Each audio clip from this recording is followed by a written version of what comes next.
Mwiriwe neza bakundwa nshuti na bene data muri hano kuri jewe n'umugisha udasanzwe kubana namwe bundi busha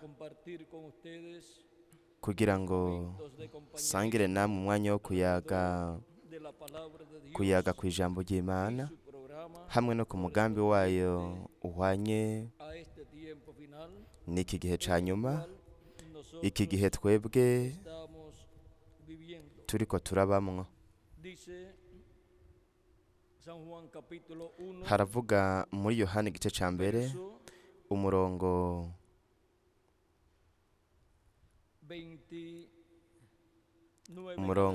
wa 29 ukabandanya kuva ku murongo wa 29 kugeza ku wa 34. Bukeye bwaho abona Yesu aza kuri we, aravuga ati, nguyu mwagazi w'intama w'Imana ukuraho icaha c'abari mw'isi. Uyo niwe navuze nti nyuma yanje hazoza umuntu yari uw'imbere kuri jewe, kuko yariho ntarabaho. Nanje sinari bwamumenye, ariko kugira ngo yerekwe Abisirayeli, nico catumye nanje nza mbatiza mu mazi. Kandi Yohana ashinga intahe ati, nabonye mpwemu amanuka ava mw'ijuru asa n'inuma, aguma kuri we. Kandi jewe sinari bwamumenye, ariko uwantumye kubatiza mu mazi niwe yambariye ati, uzobona mpwemu amanuka aja kuri we akamugumako, niwe abatiza muri mpwemu yera. Nanje narabibonye, narabishingiye intahe yuko uyo ari umwana w'Imana. Icigwa cacu muri kano kanya ni uburongozi bw'inuma hamwe no gukomera kw'inkukuma. Murashobora gufata ivyicaro vyanyu.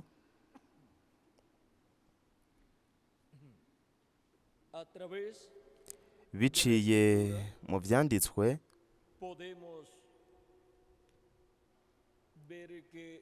dushobora kubona ko inuma ishushanya mpwemu yera. Kandi Kristo, umwagazi w'intama w'Imana, yarose mpwemu yera hariya ku munsi ubwo yariko arabatizwa na Yohana Umubatizi.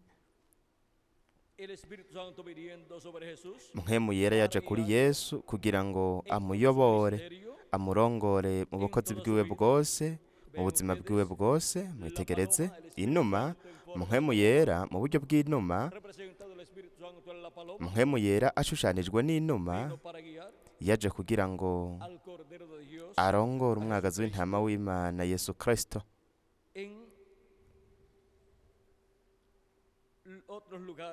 Ahandi hantu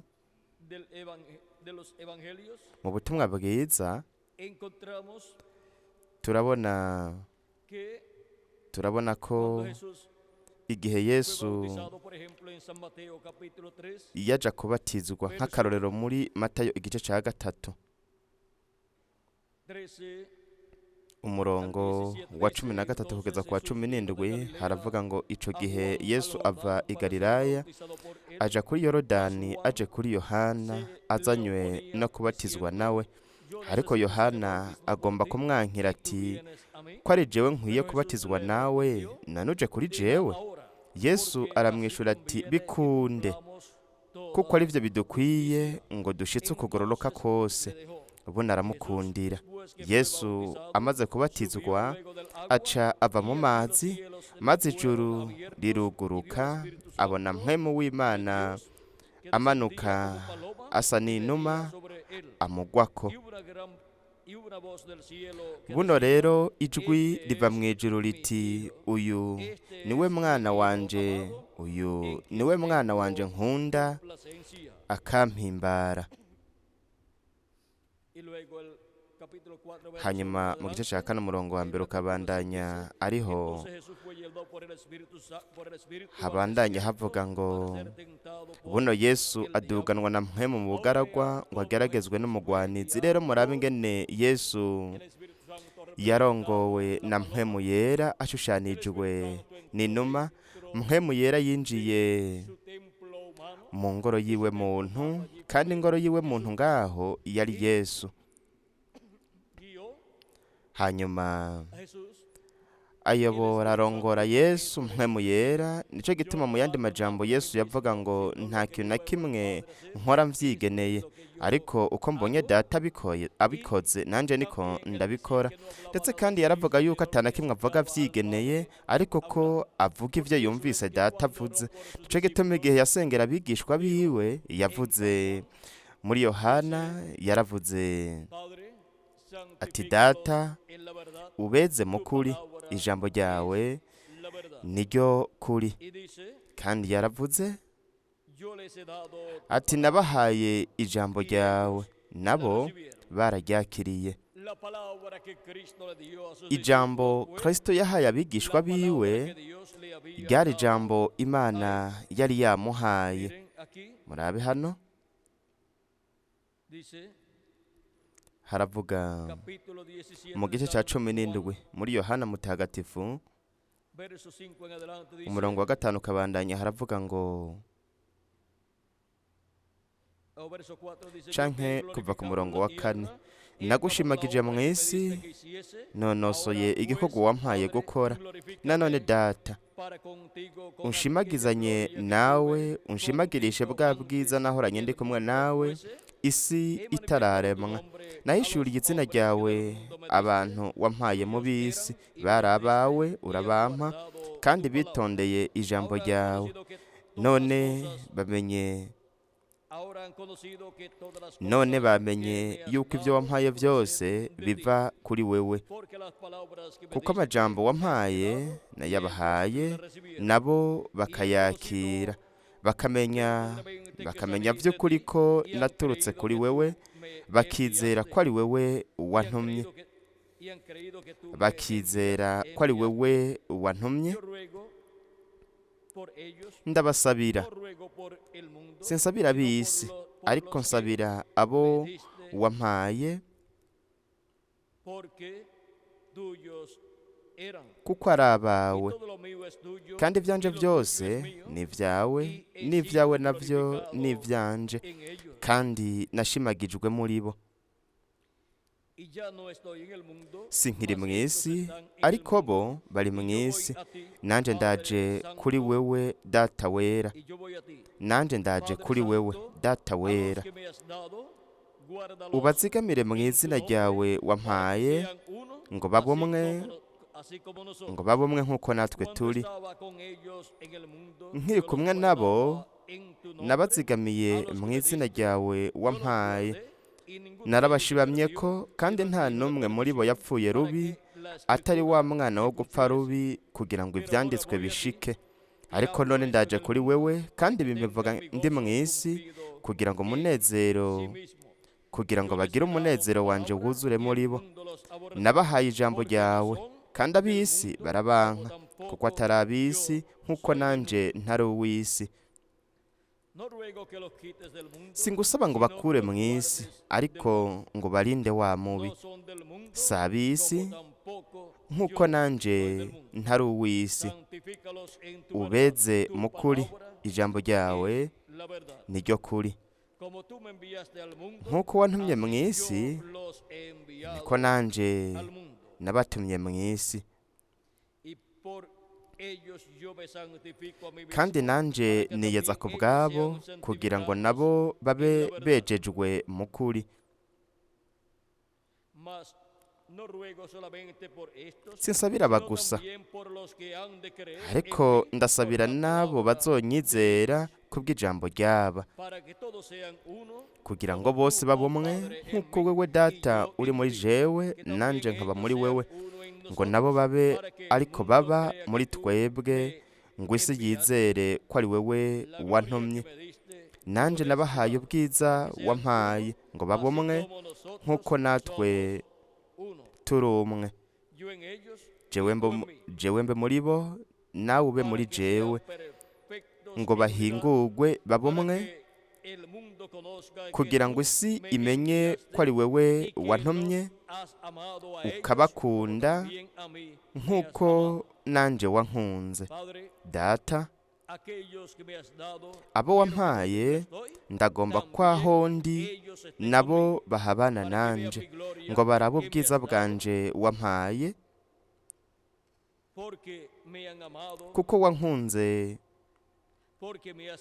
kuko wankunze itanguriro ry'isi ritarashigwaho. Data ugororotse, isi ntiyakumenye, ariko jewe narakumenye, n'aba nabo bamenye ko ari wowe wantumye. Nabamenyesheje izina ryawe, kandi nzoribamenyesha, ngo urukundo wankunze rube muri bo, nanje mbe muri bo. Aha dushobora kubona uburyo Yesu yasengeye abigishwa biwe,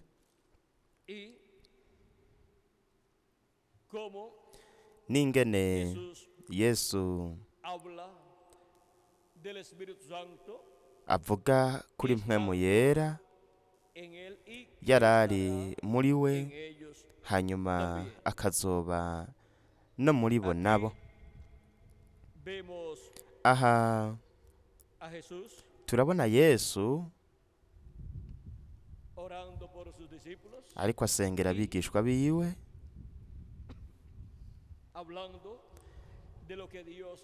avuga ku vy'Imana izobakorera hamwe n'abazobizera bose, ko mpwemu yera ubwiwe ko azoba muri buri umwe umwe mu bamwizera. ni ukuvuga mpwemu yera ashushanwa n'inuma, kandi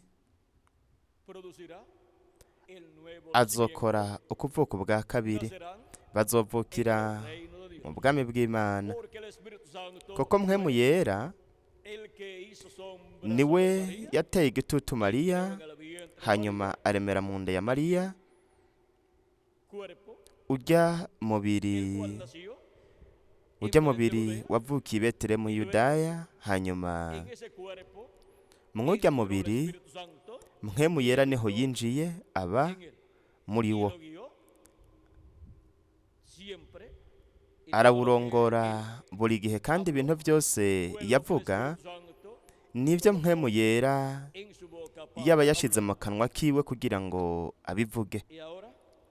Rero Kristo yari agiye gukora ukuvuka bwa kabiri, nico gituma rero mpwemu yera yategerezwa kuza kugira ngo akore uko kuvuka bwa kabiri ku bahungu bose n'abakobwa b'Imana, bityo aheze agaragaze biciye mu kurema kw'Imana ivyaremwe, ubwoko bw'ivyaremwe bimeze co kimwe na Yesu Kristo. Kandi Yesu Kristo niwe mfura, niwe wa mbere muri ivyo vyaremwe, ari ibiremwa, ubwoko bw'ibiremwa bifise umubiri wa teofaniya wo mu buringanire bwa gatandatu umeze nk'uwa Yesu Kristo, hamwe n'umubiri ufatika uhoraho uhawe ubwiza umeze nk'umukundwa wacu umwami Yesu Kristo. Kandi mu gikorwa co kuremwa kw'ivyo vyaremwe bishasha, mpwemu yera ashushanwa n'inuma yamye akora, kandi yamye arema. Ubwa mbere na mbere yamye ari mu mubiri wa teofaniya wo mu buringanire bwa gatandatu wa buri muhungu n'umukobwa w'Imana. Igihe umuntu yaba yumvise ukuvugwa k'ubutumwa bwiza, akizera umukundwa wacu umwami Yesu Kristo nk'umukiza wiwe, akoze ibyaha byo mu maraso ya Kristo, akaronka mpwemu yera. Bityo rero uwo muntu akaronka ukuvuka bwa kabiri, akavukira mu ijuru, akavukira mu ijuru kuko aronka umubiri we wa teofaniya wo mu buringanire bwa gatandatu, ni ukuvuga ujya mubiri usa n'umubiri wacu w'inyama ariko mu buringanire bwa gatandatu, kandi ico gikorwa nindagikora ni mpwemu yera ari we ashushanywa n'inuma. Rero ni mpwemu yera niwe yabaye mu mubiri wa Yesu, niwe yakora ibikorwa mu bukozi bwa Yesu, ndetse kandi niwe yatanze ujya mubiri nk'ikimazi kizima hariya ku musaba i Karuvariyo, kuko marayika w'isezerano, marayika w'uhoraho ari we ari mpwemu yera, kandi akaba ari umuherezi mukuru wo mu ngoro iri mu ijuru. Mwitegereze, yatanze umubiri wiwe w'inyama witwa Yesu nk'ikimazi c'impongano kugira ngo anywanishe n'Imana buri muntu wese izina ryiwe ryanditswe mu gitabo c'umwagazi w'intama uhereye ku visi itarashirwaho imfatiro. Hanyuma umubiri wiwe umaze kubambwa, yamanutse mu mubiri we wa teofaniya ikuzimu avuga ubutumwa ngaho, hanyuma acaca muri paradizo, kandi yari kumwe na Aburahamu na Isaka na Yakobo hamwe n'abahungu bose ba Yakobo. Aho kandi hari na Yohana Umubatizi. Hanyuma kuw'Imana mu gatondo arazuka. Kuw'Imana mu gatondo yarazutse, azukana n'abera bo mu isezerano rya kera, abari bari muri paradizo, kuko bo bari baratwikiriye ibyaha byabo n'amaraso y'ibitungwa bo bari baratangiye Imana. Ariko igihe Kristo umwagazi w'intama w'Imana yapfa ku musaba i Karuvariyo, icaha cabo cari gitwikiriwe, caciye gihanagurwa burundu. Kubw'ivyo rero bari biteguye kugira ngo bazuke bajane na Kristo mu ijuru, bajane na Kristo mu kuzamurwa canke ukunyakugwa kwa Kristo aja mu ijuru, mu rugo rwa Data wo mu ijuru. Rero dushobora kubona ingene mpwemu wa Yesu Kristo, mpwemu yera warari muri we. Dushobora kubona ingene yazuye ujya mubiri ufadika wari wabambwe, ukaba wari wapfuye mu buryo bugaragara, yarawuzuye. Rero we yazutse yahawe ubwiza, kandi ubu ujya mubiri ntiwoshobora kongera gupfa, ujya mubiri wazutse kuw'Imana w'umuzuko. Rero mpwemu wa Kristo bwiwe umwe yaza kubera umuntu wese afite izina ryanditswe mu gitabo c'umwagazi w'intama, agakora kuvuka bwa kabiri mu muntu mu gihe yizera Kristo, mu gihe yakira Kristo umukiza wiwe, akoze ibyaha byo mu maraso ya Kristo. Ni nawe mpwemu nyene azozura abapfuye bizera Kristo, abazure bari mu mibiri ihoraho, natwe bakiri bazima azoduhindura.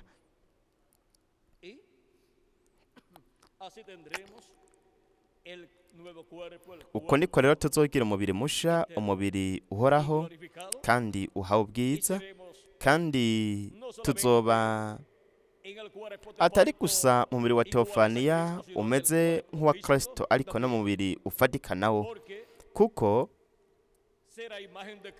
kugira ishusho ya Kristo no kugira umubiri wa teofaniya umeze nk'uwa Yesu Kristo. Kugira kameremere nk'aka Yesu Kristo naho ni ukuba mu buryo bugaragara, mu buryo buboneka, ni ukuba nka Yesu Kristo, kugira umubiri ufatika umeze nk'umubiri ufatika wa Yesu Kristo, umubiri ufatika kandi uhawe ubwiza. Uko niko rero tuzoba mu mwuzuro, tugira ishusho na kamere by'umukundwa wacu Mwami Yesu Kristo. Nico gituma nyuma y'ubukozi bwa Kristo ngaha ku isi mu mubiri w'umuntu, mpwemu wa Kristo yaramanutse ku munsi wa Pantekoti, mpwemu yera, hanyuma atangura gukora ukuvuka bwa kabiri. Yatanguranye n'abantu 120 bari ngaho, arabandanya kugeza ubwo avukira mu bwami bw'Imana mu ishengero rya Yesu Kristo, kugeza ku wa nyuma mubo amazina yabo yanditswe mu ijuru mu gitabo cy'ubugingo cy'umwagazi w'intama. Kandi igihe hazinjira uwa nyuma akinjira mu bwami bw'Imana mu ishengero rya Yesu Kristo, igihe azoronka kugeza ku wa nyuma mu batoranijwe yanditswe mu ijuru, igihe azoronka agakiza, nuko rero Kristo azoba arangije igikorwa. Mpwemu yera ashushanwa n'inuma azoba arangije igikorwa cy'ukuvuka bwa kabiri, igikorwa cyo gukora ukuvuka bwa kabiri muri abo bose banditswe mu ijuru mu gitabo cy'ubugingo cy'umwagazi w'intama. Kandi azoba yakoze iki? Azoba yaremye umubiri wa teofaniya wo mu buringanire bwa gatandatu wa buri umwe mu bo yatoranije.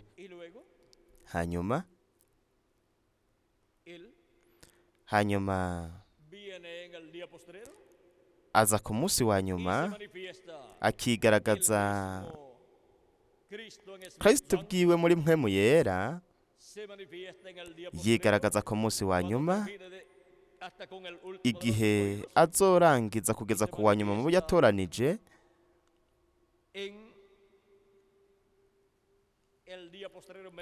Yigaragaza ku munsi wa nyuma yigaragariza mu ishengero ryiwe. Aho rero niho agaragara, ariko agaragarira mu ntumwa. Kandi igikorwa cy'inkukuma gica gikorwa. Turabona ko muri Bibiliya inkukuma ishushanya Imana, ishushanya Yesu Kristo, kandi ishushanya n'abavugishwa n'Imana. Cyo gituma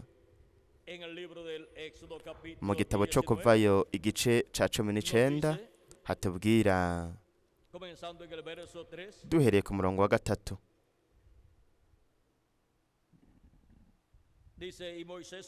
haravuga ngo Mose aduza aho Imana iri, Uhoraho amubarira n'ijwi rirenga ari kuri uwo musozi ati, ukuba ariko ubarira ab'inzu ya Yakobo ubwira Abisirayeli uti, mwarabonye ibyo yakoreye Abanyegiputa, n'ingene mweho yabateruye ku mababa nk'ay'inkokuma akabazana iyo ari. Uti none rero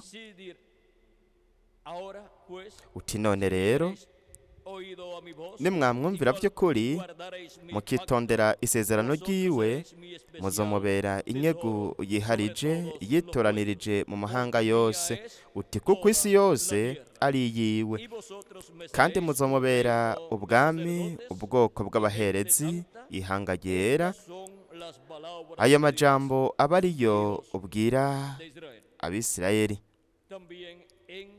Ndetse no mu gusubira mu byagezwe igice ca 32 umurongo wa 11, Imana iriko iravugana na Mose yaravuze,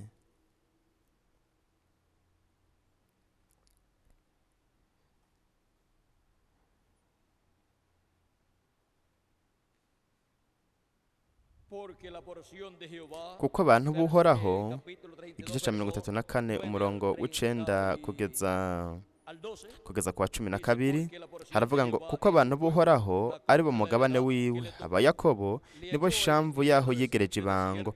Yabasanze mu gihugu c'ubugaragwa, mu bugaragwa bw'ubweranyange humvikanamwo ibihurira.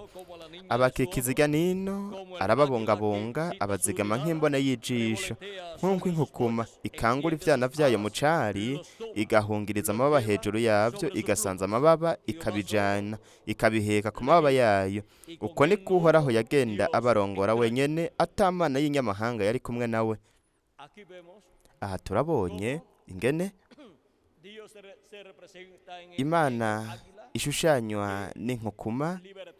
Inkukuma yacunguye yarokoye ubwoko bw'Abaheburayo, ikabacisha mu bugaragwa, ikabageza mu gihugu c'isezerano.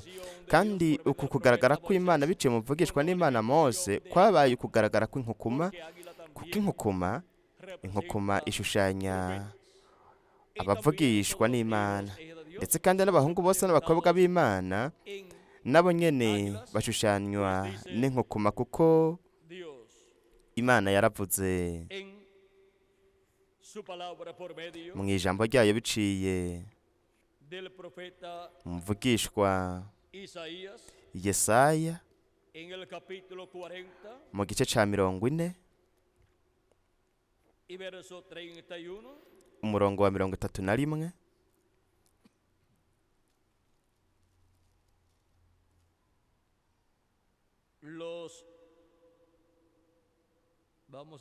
Reka turabe.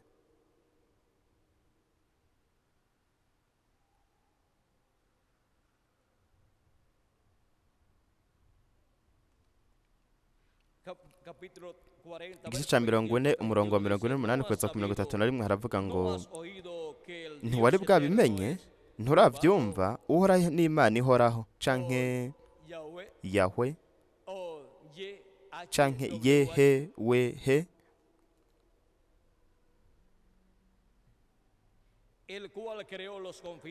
umuremyi w'impera z'isi, ntadendebukirwa, ntaho aruha, ubwenge bwiwe ntibuserangurika. Niwaha inkomezi abadendebukiwe, kandi utagira intege amwongeramwo inkomezi. Imisore yo nadendebukirwa ikaruha, n'imisore y'imikangara yokwica kigatemba. Ariko abiteze Uhoraho bazokwama biyubura mu nkomezi nsha, bazodugisha amababa nk'inkukuma, biruke ntibaruhe, bagende ntibadendebukirwe. Natwe igihe tuzoba turi mu mubiri musha, tuzogenda nk'ivyiyumviro, tudakeneye imodoka canke indege, kuko ico gihe tuzoba tumeze co kimwe na Yesu Kristo, dufise umubiri uhawe ubwiza. Kubw'ivyo rero, nk'uko Yesu Kristo yashobora kugendagenda agacana mu mpome, akiyereka abigishwa biwe, ndetse kandi akagendera no ku mazi n'ibindi, abatoranijwe n'Imana bose nabo bazoba bameze uko nyene, bari mu mibiri ihawe ubwiza, imeze nk'umubiri w'umukundwa wacu Umwami Yesu Kristo. Kandi tuzodugisha amababa nk'inkukuma, hanyuma tujane na Kristo mu mazimano y'ubukwe bw'umwagazi w'intama, tudakeneye ikigendajuru canke indege, kuko kuja hariya nta mabarabara y'indege ahari, kandi nta n'ibigendajuru bihari bigera mu rugo rwa Data wo mw'ijuru. Aho umuntu ategerezwa kumera nka Yesu Kristo, akagira ishusho na kameremere ka Yesu Kristo, inkukuma nini. Ndetse na Yesu Kristo yaratubwiye muri Matayo igice ca 24 umurongo wa 28, ati aho umuvyimba uri hose niho inkukuma zizokoranira. Kristo yigishije ko utarya umubiri w'umwana w'umuntu ngo anwe n'amaraso yiwe, yigishije ko atagira ubuzima buguma muri we. Aha naho inkukuma nizo zirya inyama z'umwana w'umuntu, zikanywa n'amaraso yiwe. Nico gituma abatoranijwe babura intambuko ba buri gihe bagurukira a la edad mu gihe donde está ahari la carne fresca, inyama el mensaje zishushe fresco del ubutumwa Hijo del bushushe bw'umwana Hombre, w'umuntu la palabra de Dios para ijambo cada edad. ry'imana rya buri gihe Ahí vuelan las aho águilas, niho inkokoma los hijos y zigurukira águilas, abahungu n'abakobwa b'imana kugira ngo la carne fresca del Hijo barye del Hombre, inyama zishushe z'umwana y w'umuntu beber de su sangre, banywe n'amaraso y así yiwe tener bityo bagire ubuzima ubugingo buhoraho. Ahora rero encontramos turabona en el libro del Apocalipsis mu gitabo cy'ibyahishuriwe Yohana habla ko naho nyene hatubwira de águilas, ku nkukuma por ejemplo, nk'akarorero las cuatro criaturas que tenían vya cuatro bizima rostros, bine vyuzuye amaso, uno por cada lado, rostro de amaso mu mpande zose, mu maso hasa naho intare, de mu maso hasa naho ikimasa naho inyana, mu maso hasa naho umuntu, de hamwe no mu águila. maso hasa Ahí n'inkukuma. podemos ver Aho dushobora kubona que en el cielo ko mu ijuru se encuentran estas criaturas, pero ahora en el capítulo 12 ivyo bizima ariho biri, ariko mu gice cya 12 mu vyahishuriwe Yohana haratubwira para el tiempo final, ko mu gihe ca nyuma en donde el dragón aho perseguirá ca gisato a los hebreos y también a la kizototeza remanente abaheburayo ndetse kandi de la iglesia, n'abazoba basigaye mu ishengero, Dios le va a Imana dar algo izobaha a ellos, ikintu lo cual es muy importante. arico Dice, kintu cuando ngirakamaro vio el dragón cyane. que había Haravuga sido- ngo kandi ca gisato, vamos a ir un poquito antes, reka duhere imbere yaho gato, capítulo 12 versos igice cya 12 umurongo w'indwi ukabandanya haravuga ngo mu ijuru havyuka intambara, Mikaheli n'abamarayika biwe bagwanya ca gisato, igisato kigwanana n'abamarayika baco ntibatsinda, kandi mu ijuru ahabo ntihaba hakiboneka. Ca gisato c'amahero kirakorogwa, nico ya nzoka ya mbere yitwa mugwanizi, irindi ni Satani, nico kizimiza abari mw'isi bose, gikororerwa ku isi, abamarayika baco bakororanwa naco. Rero kugira ngo bino bintu tubitahure neza ntibiduce hejuru vyirenganira, nimurabe ico integuza kuza kwa kabiri kwa Kristo yavuze ku bijanye n'iki kintu. Ku rupapuro rw'146 mu gitabo c'imatanije, integuza kuza kwa kabiri kwa Kristo, Revera William Branham yavuze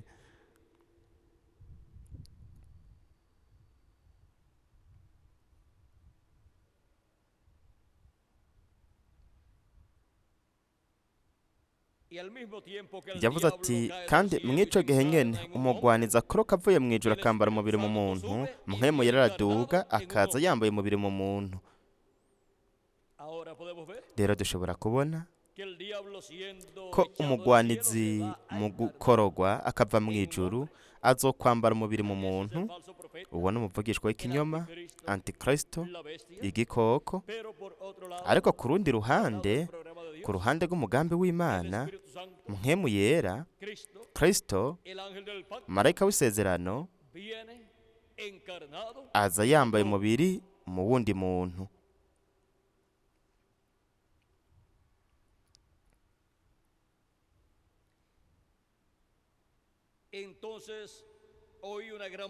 Mw'ijuru numva ijwi rirenga riti, noneho agakiza karashitse, gashikanye n'ubushobozi n'ubwami bw'Imana yacu n'ububasha bwa Kristo wayo, no kuvuga ngo ububasha bw'umusigo wayo, kuko umurezi wa bene data akororewe hasi yahora abarega imbere y'Imana yacu ku murango no mw'ijoro, kubw'ikintu cose kitabereye,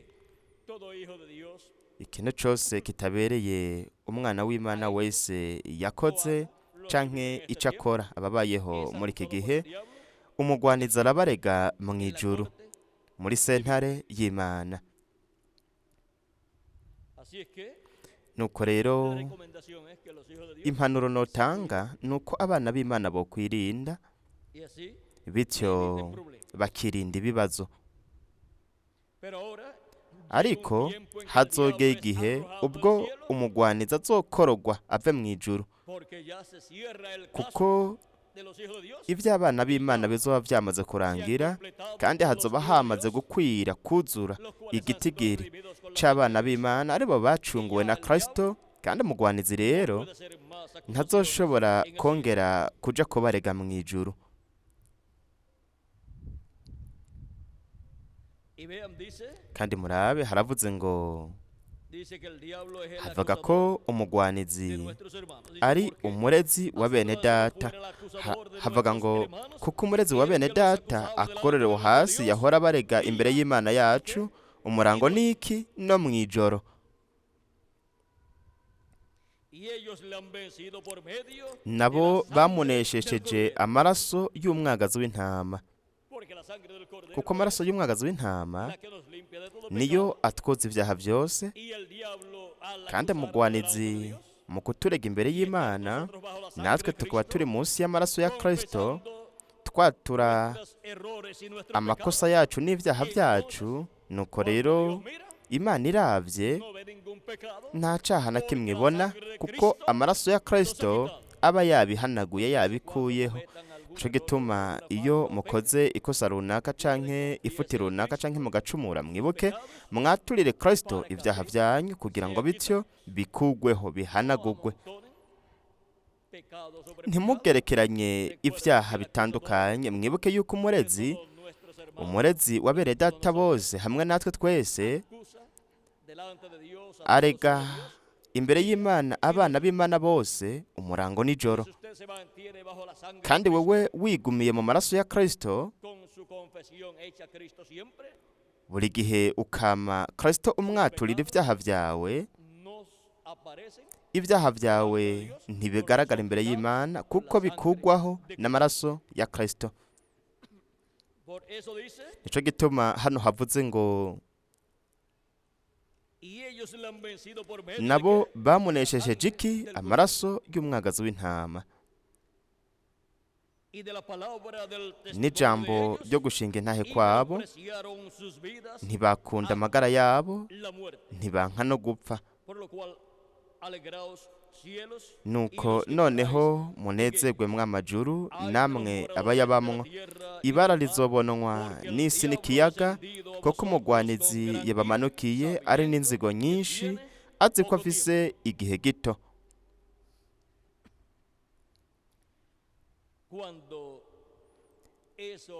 Igihe ivyo bizoba, akambara umubiri burundu muri Antikristo, mu muntu w'icaha, hazoba hasigaye gusa imyaka 3 n'igice. Umugwanizi azoba asigaje imyaka 3 n'igice. Nyuma yaho azoshigwa mu gasho, azoshigwa mu ibohero. Mu kubohwa rero, akabohwa imyaka 1000, ntazoshobora konona muri iyo myaka 1000. Nuko rero inganje y'ubwiza y'imyaka 1000 izaba ari inganje nziza cyane, umugwaniza atawuhari ngo azaratoba. Dufise Kristo gusa ari we ariko ararongora ibintu byose.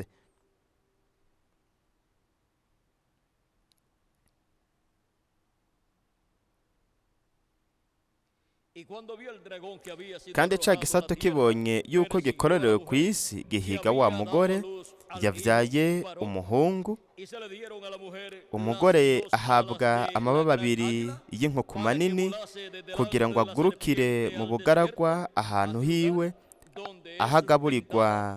ahagaburirwa igihe. Uyu ni umwaka umwe n'ibihe, iyindi myaka 2 ibaye 3 n'igice c'igihe, ariyo mezi 6. No kuvuga ngo imyaka 3 n'igice. Kandi ako niko gahe gato, akabaro gakomeye kazomara. Ariko azohabwa amababa 2 nk'ay'inkoko manini.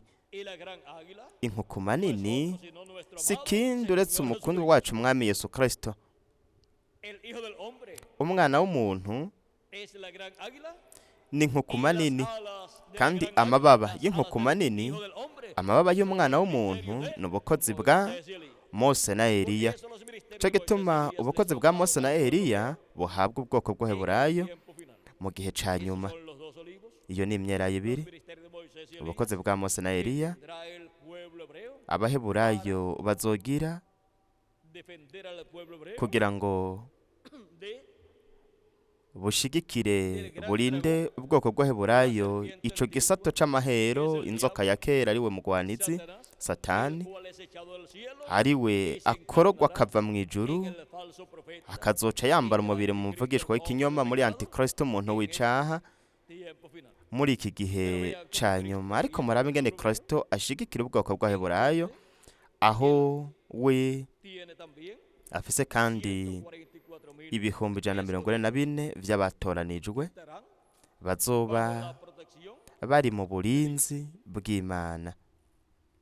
Dios, Imana por medio de los profetas, biciye mu bavugishwa nayo yarashinze intahe de ishinga intahe esta bendición de estar bajo la ishingira protección intahe uyu mugisha wo kuba mu burinzi de uno bw'Imana de los salmos kandi imwe mu zaburi de testimonio diciendo, irabishingira intahe Salmo 91, verso 1 en zaburi adelante, ya 91 murongo wa mbere ukabandanya haravuga ngo uba mu bwigobeko bw'isumba byose azokwama ari mu gitutu c'ishobora byose esperanza mía y castillo ndabwira uhoraho ntura ubuhingiro bwanje n'igihome kinkingira confiaré. Imana yanje nizigira Él te librará del lazo kuko ariyo izogukiza del cazador, umutego w'umutezi de la peste de n'ikiza gihonya con sus plumas te cubrirá. izokubundikira mu moya yayo Alas estarás kandi uzohungira munsi y'ivyubi vyayo.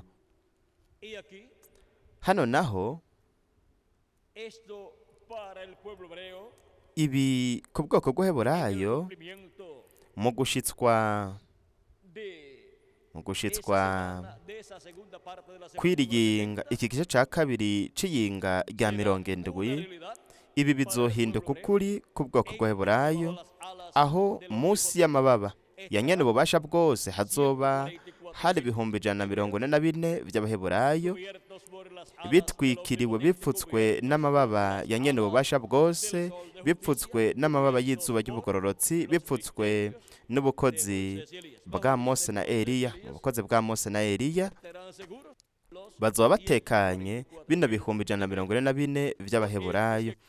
Nico gituma Kristo muri Matayo igice ca 24 umurongo wa 31 yavuze ngo azotuma abamarayika biwe n'ijwi rirenga ry'inzamba bakoranye abatoranijwe biwe bave mu birere bine guhereye ijuru ritangurira kugeza iyo riherera. los escogidos de Kandi abatoranijwe b'abanyamahanga ubwa mbere na mbere barahamagarwa bakegeranirizwa munsi y'amababa y'izuba ry'ubugororotsi, munsi y'amababa ya nyene ububasha bwose, munsi y'amababa y'abakerubi b'izahabu bahera ha cane los ministerios de ahebwa bukozi bwa Mose na Eliya. y luego Hanyuma el pueblo hebreo estará ubwoko también bw'Aheburayo nabo nyene bazoba munsi y'amababa ya nyene ububasha bwose, munsi y'amababa y'abakerubi b'izahabu bahera ha cane. Kandi hagati y'abakerubi hari iki? Hari Imana muri Shekina, mu muco wa Shekina, aho hari marayika w'isezerano, marayika w'uhoraho niho yagaragarira.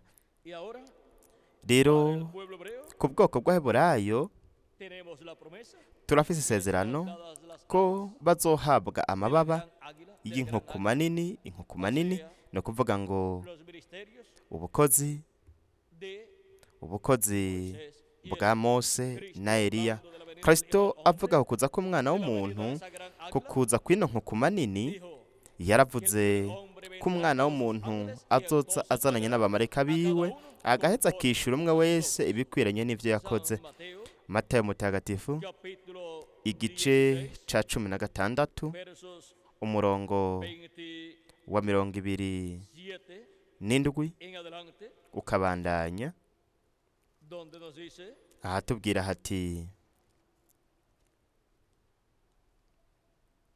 porque el Hijo del Hombre vendrá en la gloria de su kuko umwana Padre w'umuntu con sus azohava ángeles. aza afise ubwiza Entonces bwa pagará se cada azananye uno n'abamarayika biwe conforme niho a azoca sus yishura obras. umuntu wese ibikwiranye n'ivyo Conforme a sus yakoze. obras es que Umuntu pagará wese cada uno ibikwiranye n'ivyo dice yakoze niko azohembwa, niko Kristo azomugerera, niko yavuze hano ku musozi wo guhindurirwako. Igihe Kristo yereka abigishwa biwe Petero, Yakobo na Yohana ukuza k'ubwami bw'Imana no mwana w'umuntu aje, mu bwami bwiwe hagaragaye habonetse Mose na Eliya, kuko abo nibo bamarayika b'umwana w'umuntu.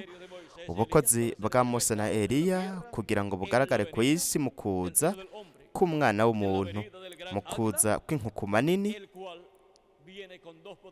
ari nayo iza ifise amababa abiri y'ububasha y'ubukozi, ubukozi bwa Mose na Eliya. Nuko rero marayika w'uhoraho, marayika w'isezerano, aje ku munsi wa nyuma afise amababa yiwe y'ububasha abiri, Mose na Eliya. Rero dushobora kubona ko mu mababa y'inkukuma Imana izokongera kuhashira ubwoko bw'Aburayo mu gihe ca nyuma, kugira ngo barokogwe akaga kazoza ku bwoko bw'Aburayo, kuko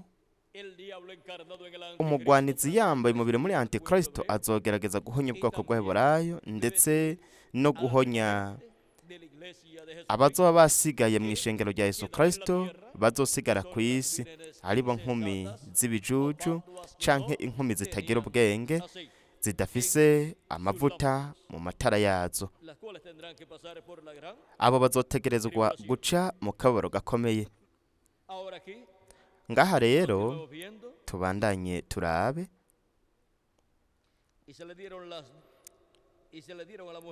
Umugore ahabwa amababa abiri y'inkukuma nini kugira ngo agurukire mu bugaragwa ahantu hiwe, aho agaburirwa igihe n'ibihe n'igice cy'igihe, arindwa ico kiyoka.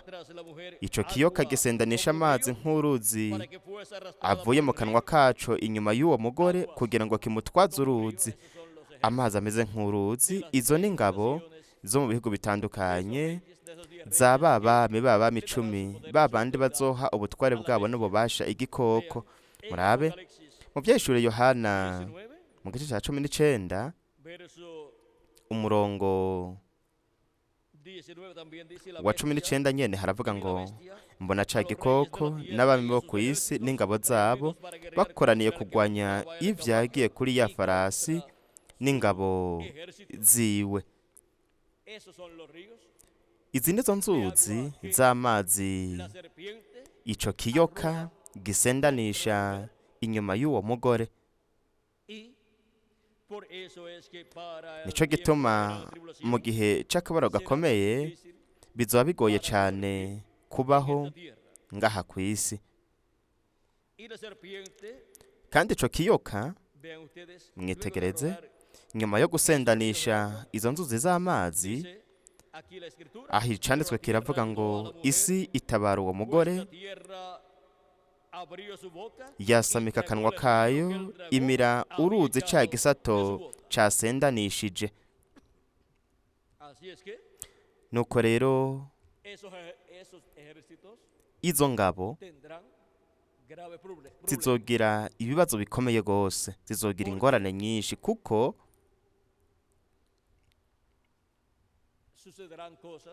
hazoba ibintu bizohonya izo ngabo zose kugira ngo uwo mugore arindwe, ubwoko bw'Aburayo. Ndetse kandi mwitegereze uruvyaro canke uruvyaro rw'uwo mugore, haravuga ngo ico gisato kigirira wa mugore inzigo, kirigira ngo kigwanye abo mu ruvyaro rwiwe basigaye bitondera ivyagezwe n'Imana, kandi bafise ibishingira Yesu ntahe. Abitondera ivyagezwe n'Imana ni Abaheburayo, nibo y en el mensaje de la nibo ley, bagumye mu butumwa y los que tienen el sentido de bw'ivyagezwe. Jesucristo son Abafise intahe bashingira Yesu nabo, abafise intahe bashingira Yesu Kristo n'abizera Yesu Kristo, kandi abo bashingira intahe Yesu Kristo ariko bakazoca mu kaboro gakomeye n'inkumi z'ibijuju zidafise amavuta mu matara yazo. las cuales también estarán Nibo kandi bazoba de las alas de la gran águila, mu burinzi bw'amababa y'inkoko manini, ndetse n'abitondera ivyagezwe n'Imana, 144 haribo ivyo 144 vy'Abaheburayo, también estarán nabo bajo nyene bazoba bari munsi y'amababa y'inkokuma águila. nini. Ahora Rero podemos ver dushobora kubona que también ko en kandi Apocalipsis capítulo no mu 5 vyashuro Yohana mu gice c'indwi aparecen tanto los 144 hagaragara hebreos, vya 144 vy'Abaheburayo, las vírgenes insensatas, ndetse n'inkumi z'ibijuju zidafise amavuta mu matara. Haravuga que este ángel que sube de donde nace havuga el ko sol, uno el mumarayika cual viene aduga con el ava sello de la iburasirazuba ari nawe viene aza afise con el ikidomisho c'Imana nzima, ni ukuvuga yuko aza afise mpwemu yera, viene para llamar y juntar aje kugira ngo 144 ahamagare 144 vy'Abaheburayo, y con el sello hanyuma contigo. abademeko ikimenyetso c'Imana nzima mu ruhanga, Son 12,000. kandi ni 12,000 vya buri muryango.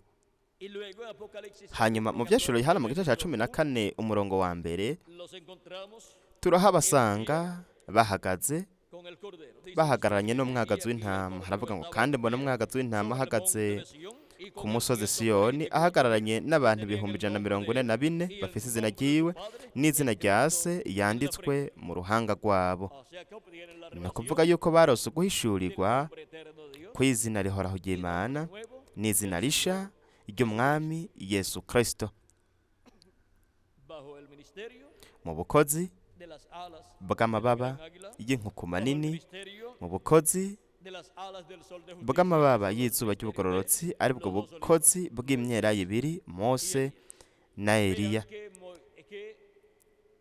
en el templo, en el lugar santísimo, Murabona ko mu ngoro ahera ha cane ku mutemero wo guhongererako hari abakerubi babiri b'izahabu, amababa yabo ashanje hejuru y'umutemero wo guhongererako. Hanyuma mu ngoro ya Salomo, Salomo yubatse iciyongera, yubatse abakerubi babiri b'igiti c'umwelayo de oro, basizwe zahabu, yabasize zahabu, extendida, amababa yabo ashanje.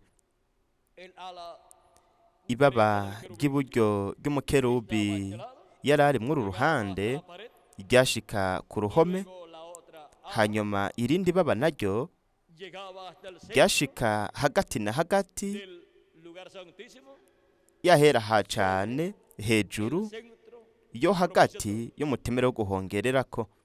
y así también el otro querubín que estaba, Uko niko yari ameze n'uwundi mukerubi yari ari mu ruhande rw'ibumoso. el arca del pacto fue Isanduku ry'isezerano naryo ryari ryashizwe munsi y'amababa y'abakerubi banini.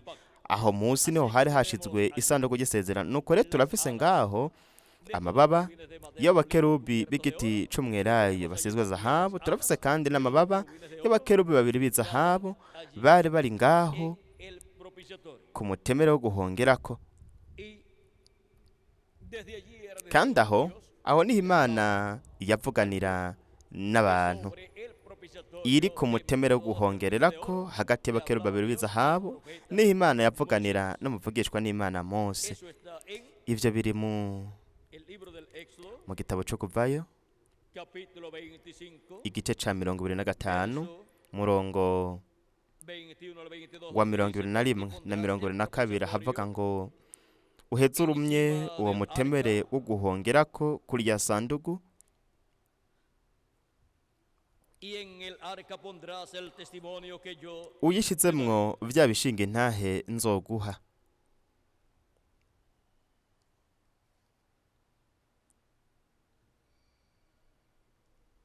y de allí me declararé a ti Aho niho nzohora y hablaré mbonanira nawe contigo nkakubarira ivyo ngushikirije vyose de sobre el propiciatorio vy'ivyagezwe ngeze Abisirayeli, de entre los dos querubines que están ndi hejuru sobre el y'uwo arca del mutemere wo testimonio, guhongerako todo lo que yo te hagati mandare y'abo a los bakerubi bo hijos kw'isandugu de Israel. y'ibishinga intahe. Y ahora para el tiempo final. rero mu gihe cya nyuma naho ibintu byose imana izorungika kugira ngo bibwirwe ubwoko bw'Abaheburayo izo bivuga iri ku mutemero wo guhongerera ko wo mu ngoro y'umugi w'inkemu ya Kristo. De ahí saldrá el mensaje aho niho hazova ubutumwa bw'ubwoko bw'Abaheburayo querubines de oro que son hagati y'abakerubi babiri b'izahabu aribwo bukozi bwa Mose na Eliya, ese mensaje vendrá del cielo. kandi ubwo butumwa buzova mu ijuru ku ntebe y'ubwami y'Imana hagati y'abakerubi babiri bari Allá en el cielo, ngaho mu ijuru mu ngoro y'Imana. Ni ukuvuga ko ministerios de los querubines de ubwo oro que bukozi están en el bw'abakerubi babiri b'izahabu buri mu ngoro bushushanya abakerubi bahariya mu cielo, ijuru, ángeles Gabriel bushushanya y Miguel. abamarayika bakuru Gaburiyeli na Mikaheli. ku bw'ibyo rero Habrá hazoba una conexión directa hazoba connection, de los ministerios de hazoba Moisés y uguhuzwa Elías neza neza k'ubukozi bwa Mose na Eliya mu ngoro ya Yesu Kristo buhuzwa n'ubukozi bw'abamarayika bakuru Gaburiyeli na Mikaheli bo mu ngoro iri mu ijuru, mu ngoro y'Imana iri mu ijuru, kandi ijwi ry'Imana rizova mu ijuru, y luego será hanyuma captada rizofatwa rihishurwe en la iglesia de Jesucristo mu ishengero rya Yesu Kristo mu ntambogo canke igihe caheraha cane de los dos olivos, hagati de los dos ministerios, hagati y'ubukozi bubiri bw'imyelayo ibiri, hagati y'ubukozi bubiri bw'abakerubi bibiri b'izahabu bo mu ngoro y'umugi w'inkemu ya Kristo aribwo bukozi bwa Mose na Eliya. aho niho rero Kristo azogaragarira marayika w'isezerano muri mpwemu yera ku munsi wa nyuma, primeramente abanze aganiriza ishengero rya Yesu Kristo biciye muri marayika we ntumwa, hanyuma azoganiriza ubwoko bw'Abaheburayo ababwira ibintu byose Imana a su ángel igeze mensajero para marayika hablar wayo ntumwa kugira ngo abibwire al pueblo hebreo. ubwoko bw'Abaheburayo. Y en el ángel mensajero de Jesús, kandi muri marayika ntumwa wa Yesu Kristo hazoba harimo ubukozi bwa Mose n'ubwa Eliya, grandes alas del ariyo mababa y'inkomezi y'inkoko manini Yesu Kristo muri iki gihe cya nyuma, kandi we azodukomeza twebwe twese ndetse akomeze n'ubwoko bw'Abaheburayo. wazodukomeza kugeza ubwo traerá la resurrección de los muertos azozana umuzuko w'abapfuye bizera Kristo hamwe no guhindurwa kwa twebwe abakiri bazima. y entonces nuko rero los que humanamente éramos débiles abo twaradendebukiwe mu buryo bw'umubiri tuzohinduka tumere co kimwe n'umukunzi wacu mwami Yesu Kristo, dufise ubutware bwose n'ububasha Adamu na Eva batakaje, a todos los hijos ubwo butware bwose bwagaruriwe abahungu n'abakobwa b'Imana. y así es como uko niko rero en este tiempo final muri iki gihe c'iherezo, uko niko feliz cumplimiento hazoshitswa neza neza uno mugambi w'Imana wose, aho Dios Imana Yesu Kristo azoba agaragaye nk'inkoko manini y con sus alas los ministerios n'amababa yayo ubukozi bwa Mose na Eliya byose biriko bigaragarira mu ishengero ryiwe mu mubiri w'umuntu, kuko Jesucristo, Yesu Kristo el ángel del pacto de la marayika w'isezerano, marayika w'uhoraho Santo vendrá mpwemu yera azoza ari mu mubiri w'umuntu ku munsi wa nyuma, jambo azoza yambaye umubiri ku munsi wa nyuma medio de su iglesia en su hagati mu ishengero ryiwe muri marayika we ntumwa kugira ngo hablarnos atubwire ibintu byose twebwe dutegerezwa kumva en este tiempo final tukanatahura muri iki gihe cya nyuma, kugira ngo turonke ukwizera guhishurirwa kuduhesha guhindurwa de la voz del no kujanwa mu buzima no kubw'umwagazi w'intama mu ijuru, bityo escapar del juicio divino duhunge ibihano by'Imana bigiye kugwa ku isi, y escapar así también de duhunge esa gran bityo serpiente antigua que es el diablo y Satanás, n'ico kiyoka ca kera arico mugwaniza Satani, ari nawe muri iki gihe ca nyuma azoba yambaye umubiri, azokwambara umubiri muri Antikristo, de pecado. umuntu w'icaha. Ahora podemos ver dushobora kubona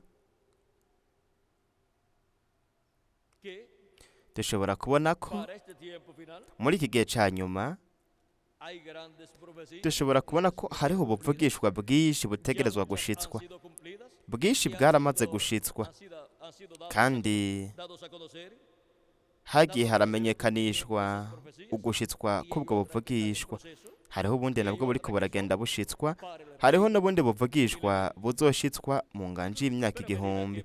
Ariko uko buzogenda bushitswa, ishengero rya Yesu Kristo rizogenda rimenyeshwa ugushitswa kw'ayo masezerano. Kandi mu gihe hazoba hariko harashitswa ayo masezerano, nuko rero Kristo azoheza atubwira tumenyeshe yuko ayo masezerano ahari kandi ko ategerezwa gushitswa. Adutegure bityo kugira ngo tubone ugushitswa kw'ayo masezerano.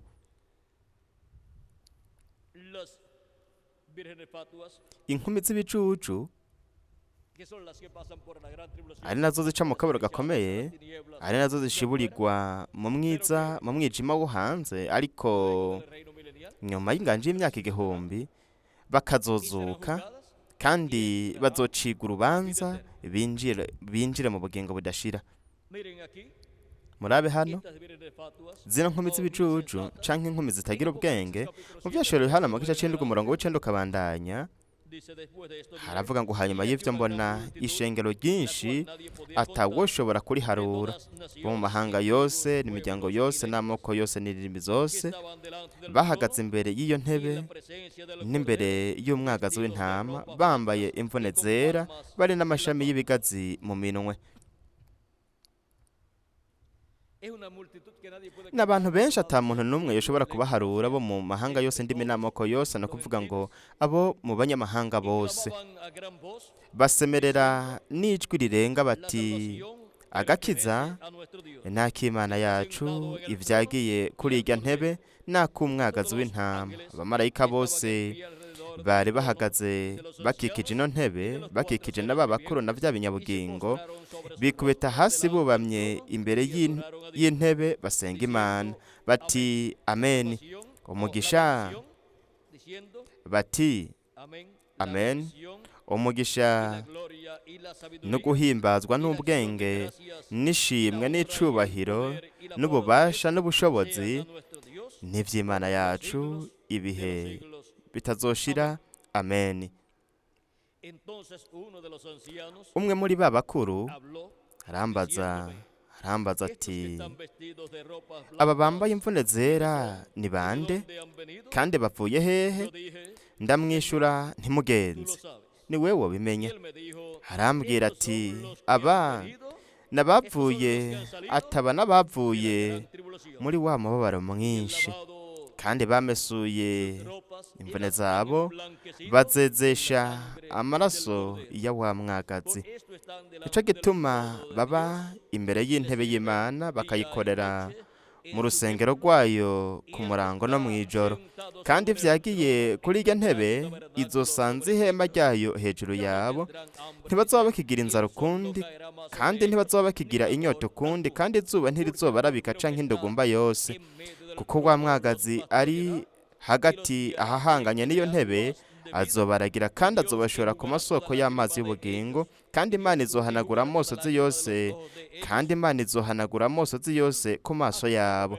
Aha dushobora kubona ko Imana, umwagazi w'intama, azokwagura ihema ryiwe, ingoro yiwe, ayagurire hejuru yabo. Kandi nabo bazoba abo umwagazi w'intama, bazohinduka babe abe yicaye ku ntebe, bazoba abegukira umwagazi w'intama. Rero mu vyeshuro Yohana mu gice ca 15, reka turabe igice c'ingoro bashigwamwo, kuko Imana yagurira hejuru yabo ingoro yayo, ihema ryayo. Reka rero turabe igice c'ingoro bashigwamwo. Ivyeshuro Yohana igice ca 15 murongo wa kabandanya, haravuga ngo mbona ikindi kimenyetso mw'ijuru gihambaye gitangaza, abamarayika ndwi bafise ivyago ndwi nivyo vy'iherezo, kuko muri vyo ariho uburake bw'Imana buheraherezwa. Mbona igisa n'ikiyaga c'ibirahure kivanze n'umuriro. Mbona abatabarutse baneje ca gikoko n'igishushanyo caco n'igitigiri c'izina ryaco, bahagaze kuri ico kiyaga c'ibirahuri bafise inanga z'Imana. ¿Dónde se encuentran? Barihe? Sobre el mar Bari vidrio. ku kiyaga c'ibirahuri kivanze n'umuriro. ¿Y dónde estaba el mar de vidrio? Kandi ikiyaga c'ibirahuri cari kiri hehe mu ngoro yubatswe na Mose hamwe no mu ngoro yubatswe na Salomo? En el atrio. Cari kiri mu gice co hanze mw'ibaraza. Aha rero Podemos ver dushobora kubona vírgenes ko zino nkumi insensatas zitagira ubwenge son z'ibijuju, colocadas en el dushobora atrio. kubona yuko zishigwa hanze h'inzu y'Imana. Por lo tanto, Kubw'ivyo rero ellas son bobo colocadas bashigwa en esta tierra ngaha ku isi, y la parte que les corresponde kandi a ellas igice bahabwa bashigwamwo en la tierra. azoba ari ngaha ku isi. Ni ukuvuga ngo igice co ngaha ku isi. Y el cordero las Kandi umwagazi w'intama azobaragira kandi a fuentes. azobashora ku mazi y'ubugingo budashira. Cyo gituma vyashuro Yohana mu gice ca 21 umurongo wa 6 havuga ngo kandi irambarira iti karabaye ndi Alpha na Omega, itanguriro n'iherezo. Wofise inyota nzomuha kunywa ku isoko y'amazi y'ubugingo ku buntu.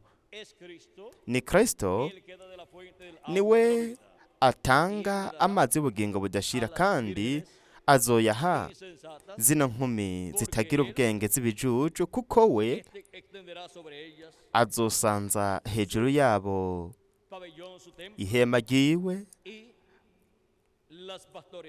kandi azobaragira abashore ku masoko y'amazi y'ubugingo. Kuko wa mwagazi ari hagati ahahanganye n'iyo ntebe azobaragira, kandi azobashora ku masoko y'amazi y'ubugingo, kandi Imana izobahanagura amosozi yose ku maso yabo. No mu vyeshuro Yohana mu gice ca 22 murongo wa 17 haravuga ngo kandi mwe mubona wa mugeni barahamagara bati ngwino, kandi uwumva nahamagare ati ngwino, kandi ufise inyota naze, ugomba niyakira amazi y'ubugingo ku buntu. Aha rero naho turabona yuko ari Kristo ubwo ufise kandi atanga ano mazi y'ubugingo budashira, amazi yo ku isoko y'ubugingo budashira, nk'uko yabibwiye wa mugore w'umusamariyakazi. Rero tubandanye rero turabe uguhishurirwa bafise zino nkumi z'ibijuju, uguhishurirwa zoba bafise mu gihe c'akabaro gakomeye. Haravuga ngo baririmba indirimbo ya Mose umusavyi w'Imana. Aha ni mu gice ca 15 murongo wa 3 kabandanya. Baririmba indirimbo ya Mose umusavyi w'Imana n'indirimbo ya wa mwagazi bati ibikorwa vyawe birahambaye kandi biratangaza, Mwami Imana ushobora vyose, inzira zawe nizo kugororoka n'ukuri, Mukama w'amahoro, Mukama w'amahanga. Zino nkumi z'ibijuju zizoba ziri mu bukozi bwa Mose na Eliya mu gihe c'akabaro gakomeye, ndetse kandi n'ibihumbi 144 by'Abaheburayo. Ninde atazogutinya ga Mwami, canke atazohimba zina ryawe? Bazoba bafise rero n'ubumenyi bw'izina muri ico gihe, ndetse kandi n'ibihumbi 144 by'Abaheburayo. Ariko abambere baronka ubwo bumenyi n'abatoranijwe, inkumi z'ubwenge, abinjirana na Kristo mu bukwe, hanyuma urugi rukugagwa.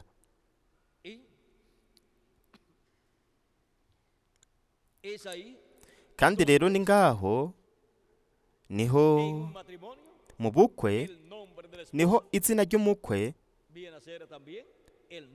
ricika izina ry'umugeni mu bukwe bubakanye.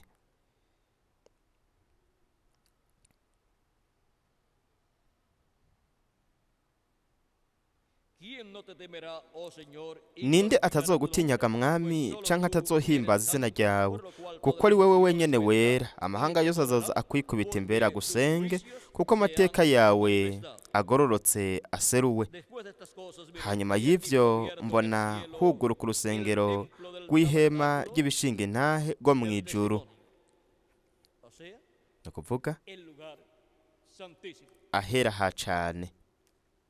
Y del templo salieron los 7 ángeles Hasohoka ba bamarayika ndwi bava muri urwo rusengero bafise vya vyago ndwi, bambaye impuzu zera zitanduye zikayangana, kandi bambaye imikanda y'izahabu mu gikiriza.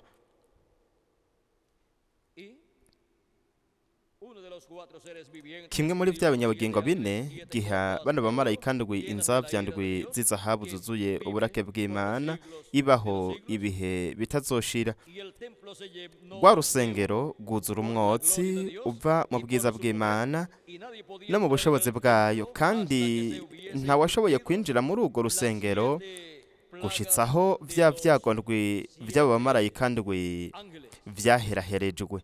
Ahí podemos ver Aha dushobora kubona lo que sucede en el cielo para ibiba mu ijuru las plagas ser derramadas kugira ngo hanyuma ivyago biheze bisukwe ku isi mu mahanga. vimos Turabonye las vírgenes inkumi z'ubwenge, son las que son hari nazo los que partieron zizozuka, abavuye mu mubiri natwe bakiri bazima tuzohindurwa, hanyuma tuzojana na Kristo mu mazimano y'ubukwe bw'umwagazi w'intama, kandi tuzomubona mu mubiri wiwe uhawe ubwiza, kuko uko niko natwe tuzoba tumeze, dufise umubiri uhoraho uhawe ubwiza. Turabonye kandi n'ibihumbi 144 by'abaheburayo ndetse n'inkumi z'ibijuju, kandi twabonye n'ingene amababiri y'inkukuma nini ahabwa ibihumbi 144 by'abaheburayo, ndetse n'inkumi z'ibijuju nazo nyene zizoba ziri ngaho ziriko ziraca mu kabaro gakomeye. Ariko imbere yaho amababa y'inkukuma nini, Yesu Kristo marayika w'isezerano, hazoba ariko aragaragaza amababa y'iyo nkukuma nini mu ishengero rya Yesu Kristo mu gihe c'ibuye rigumye imfuruka, kugira ngo ajane abana biwe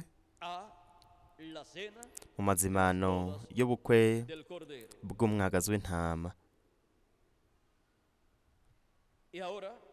Rero integuza kuza kwa kabiri kwa Kristo yaravuze, ariko aravuga ku nkukuma, yaravuze ko we yariko asenga Imana igihe kimwe ari ku musozi hariya muri Tucson, Arizona, igihe yari yamaze gupfa, ya nkezi, hari nayo yashushanya ca kibazo yari afise Data Branham mu mushishito wiwe. Yabonye rero mwiyerekwa, yabonye ko igihe yari yiramukiwe kwinjira mu kanwa iwe, ntiyashoboye kwinjira mu kanwa iwe, yaguye mu gikiriza icirakoroka. Aho rero ntiyari ifise ayandi mahirwe yo kongera kubigerageza. We yumvise ijwi ry'Imana rimubwira riti, umwasi wawe yapfuye. Buri gihe yaramubwira ko kari gafise santimetero 15 z'ubwaguke gusa, iyo nkezi uwo mwasi. Ariko mwitegereza igihe we yari ari mu ntambuko y'Imana. Intambuko y'Imana ishushanywa n'umwaka wa yubile. Mu ntambuko y'Imana y'umwaka wa yubile wiwe w'ubuzima bwiwe, hariyo ntambuko itangura mu mwaka wa 50 w'ubuzima bw'umuntu, we yinjiye mu mwaka wa 50 w'ubuzima bwiwe, hanyuma en ese ciclo muri iyo ntambuko igihe yari afise 6 años de edad, imyaka 56 y'amavuka, el año en donde wari kuba tenía umwaka aho que venir de nuevo hategerezwa kugaruka ico kibazo c'uburwayi, kuko buri myaka indwi mu mwaka w'indwi llegaba el problema de salud. iyo ngorane y'uburwayi yaramuzako, En ese año séptimo, hanyuma arenganya uwo mwaka w'indwi buri myaka indwi, hanyuma haza imyaka 6, hanyuma mu mwaka w'indwi ukurikira ico kibazo kihagaruka. eso se repitió en la vida Ivyo de vyisubiramwo mu buzima bwiwe ocasión. mu ncuro ndwi, 7 años, imyaka indwi un lapso de tiempo de mu gahe 49 gato años, k'imyaka 49. Hanyuma igihe yatangura el año 50, umwaka wa 50, que representa el año ari de nawe Noé, ushushanya umwaka wa yubile, vino el año 50 de su vida, haje umwaka wa 50 w'ubuzima bwiwe, perfectamente bien. awumara ameze neza cane ata kibazo afise. Mwibuka yuko umwaka wa 50 Se vive umuntu awubamwo, iyo umuntu avuze ati, iyo umuntu avuze ko afise imyaka 49 y'amavuko yayihejeje, akwije imyaka 49, entonces comienza nuko rero aca atangura kuba el año mu 50. mwaka wa 50. ni ukuvuga ko igihe yakwize imyaka 49 y'amavuka, Ese año 49 uwo mwaka wa 49 cumplió y yari amaze ahejeje kuwubamwo, difícil para él. wabaye umwaka ugoye kuri we.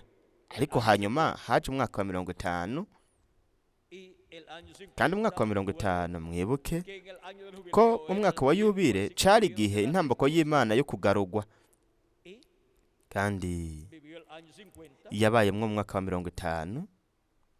y cuando cumplió el año 50 Igihe yamara uwo mwaka wa 50 todo estaba bien. vyose vyari bimeze Recuerden neza. que cuando la persona Mwibuke ko cumple iyo el año umuntu 50, akwije umwaka wa 50, abantu bamwe bamwe baravuga bati, ahora tengo 50 ati ubu rero mfise imyaka 50. algunos piensan Ariko bamwe biyumvira ati ubu ngiye kuba mu mwaka wa 50. 50 Umwaka wa 50 uba wawumaze wawubayemwo. Nico gituma yavuze ati nakwije imyaka 50, ni imyaka 50 yaheze. Ni ukuvuga ko intambuko ya 50 iba yaheze yayimaze. cuando decía tengo 40 Igihe yavuga ati mfise imyaka 49 y'amavuka, yari karaba mu mwaka wa 50. y ahora Rero vivió yabaye mu mwaka wa 50, vivió su año aba mu mwaka 51 wa 51, aba mu mwaka wa 52, no mu mwaka wa 53, no mu mwaka wa 54, no mu mwaka wa 55. cuando Igihe rero vivió su yaba año mu mwaka wa 56, en ese año 56 muri uwo mwaka wa 56 yari karabamwo, era el año wari que umwaka le tocaba wari umwaka el problema de su aho ico kibazo c'uburwayi cari kumuzako, ariko nta na kimwe camubayeko. y él estaba Kandi we sorprendido, yaratangaye. y ya cuando Igihe rero está terminando yari karasozera su aheraheza año uwo mwaka 56, wa 56, vean ustedes, el año mwitegereze 56 umwaka wa 56 es el año que le tenía ni que umwaka tener el problema, yategerezwa kugira ico pero kibazo. cuando él cumple Ariko 56 igihe años yakwize de edad, imyaka 56 ya y'amavuka, había vivido yari yamaze kuba que le tenía mu que tener el mwaka problema. ico kibazo categerezwa Y kumuzako. sigue viviendo el año, Arabandanya aba no mu mwaka wa 57, pero no llegó a ariko ntiyashoboye kumara el año uwo mwaka 57, wose sino wa que 57, cuando estaba ariko viviendo igihe el año yari karaba mu 57, mwaka wa digo, viviendo el año 57, 57, twavuga ngo ari karaba mu mwaka wa 57, kuko umwaka umuntu awubamwo atarawumara. no le sucedió nada, Rero nta na kimwe camubayeko. para él era algo raro, Kuri we rero vyari ibintu bitangaje, ariko we yaciye el problema de salud, atangura kwiga ico kibazo c'uburwayi yari afise, araheza aratahura yuko buri myaka indwi mu mwaka w'indwi ico kibazo y camuzako, ya le había venido ese problema kandi por ico kibazo cari caje mu ncuro ndwi durante 49 mu años. myaka 49. Ico gihe rero Para el año mu mwaka 56 wa 56 w'ubuzima bwiwe, para el año que tenía que vivir mu el mwaka año 56, yateruza kuba mu mwaka wa 56 ico kibazo nticamuje ko algo raro aca rero arabona ikintu gikomeye gose es que en él se estaba nuko reflejando muri we hariko hashushanirizwa Cristo Kristo y él estaba reflejando en kandi we el mensajero yariko agaragarira mu mvugishwa w'Imana ntumwa agaragarira mu ishengero ryiwe nyene por cuanto Dios refleja kandi su kubera ko programa, Imana ishushanya umugambi wayo mu bavugishwa nayo encontramos que sus profetas han tubona ko sufrido diferentes abavugishwa accidentes b'Imana bagiye barababazwa mu bihe bitandukanye bamwe porque han ntibamenye n'igituma bagiye barababazwa muri ivyo bihe nk'umwami Dawidi ari we yavuze ati bantoboye ibiganza n'ibirenge ni ukuvuga ko yaciye mu ntambuko imeze uko ariko él clamar así mu gutakamba mu kuvuga uko yariko aranavugishwa yariko arahanura yariko arahanura ivyo Mesiya azocamwo mu kuza kwiwe kwa mbere era la sombra de la crucifixión de Cristo cari reflejada igitutu en la co vida kubambwa kwa Kristo kigaragariye mu buzima bw'umwami Dawidi ni ukuvuga ngo igitutu ishusho n'ingero y ahora rero miren cómo se reflejó murabe ingene higaragaje zino ntambuko zose z'ishengero hamwe n'ibibazo vyaje ku ishengero las diferentes etapas mu ntambuko zitandukanye canke ibihe bitandukanye y ahora rero Dios le muestra una visión y le dice Imana yamweretse iyerekwa iramubwira iti yamweretse iyerekwa mu kubona iyo nkezi yamabona buri gihe dentro de la boca itarukira mu kanwa iwe sabe el problema ikamuteza ico kibazo cada 7 años buri myaka y indwi ahora brincó yarasimvye rero logró entrar en la ntiyashobora boca kwinjira mu kanwa del profeta Esto ko es muvugishwa aho hari mu iyerekwa y hanyuma icirakoroka dio en el pecho yaguye mu gikiriza icirakoroka y Dios le dice Imana iramubwira iti umwasi wawe yapfuye vean cómo Dios le habla a sus profetas murabe ingene Imana iganiriza abavugishwa nayo mu nzozi no mu mayerekwa abiertamente ndetse kandi ikanabaganiriza ifoboye rero Dios le dice Imana yaramubwiye a la montaña al iti monte. duga ku musozi Él subió al monte yaraduze ku musozi 2 días después o sea nyuma y'iminsi ibiri ni ukuvuga ku munsi wa y gatatu allí se encontró aho rero con yaciye abona una ardilla o ardillita yaciye abona inkezi yapfuye la cual representaba ari nayo yashushanya ya yindi en la visión él había visto yari yabonye mu iyerekwa kandi problema de salud yashushanya n'ikibazo c'uburwayi buri myaka indwi camuzako aquella yashushanya ico kibazo c'uburwayi llegó a él y no lo agarró bwatarukira muri we hanyuma ntibwabishobora ntibwinjiye muri we ahora es muy importante rero ni ingirakamaro una cane cosa aquí kwihweza ikintu hano dice haravuga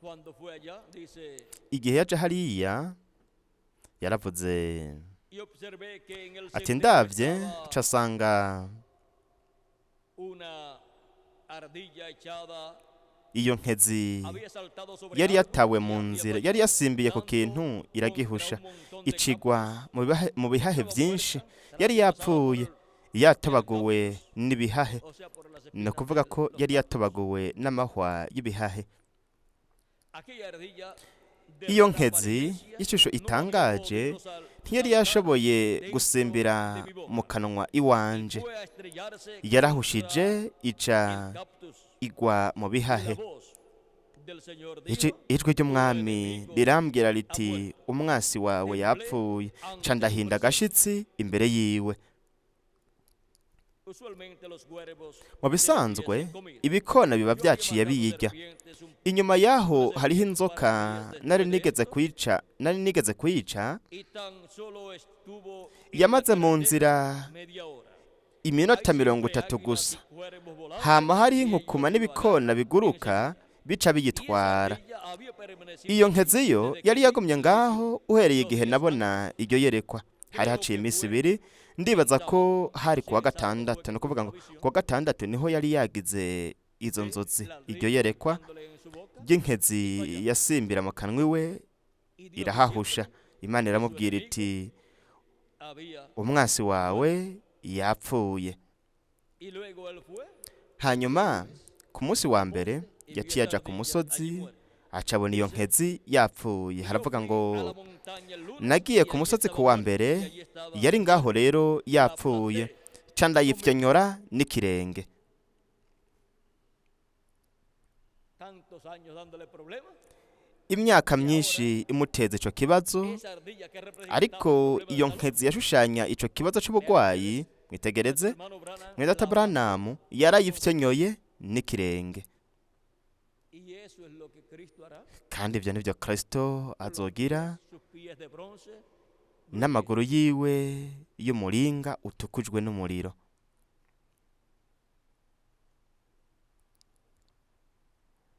dice, me senté y lloré. Haravuga ngo nca ndicara ndarira gato, hanyuma ndasenga nerekeza muri Tucson, amaja hepfo ku birometero Regresé al kanaka. lugar y Subiye muri ico kibanza, la ardilla. iyo nkezi niho yari Llegué de ikiri. nuevo al lugar, Shitse muri ico kibanza, mpwemu w'Imana aca angarukako.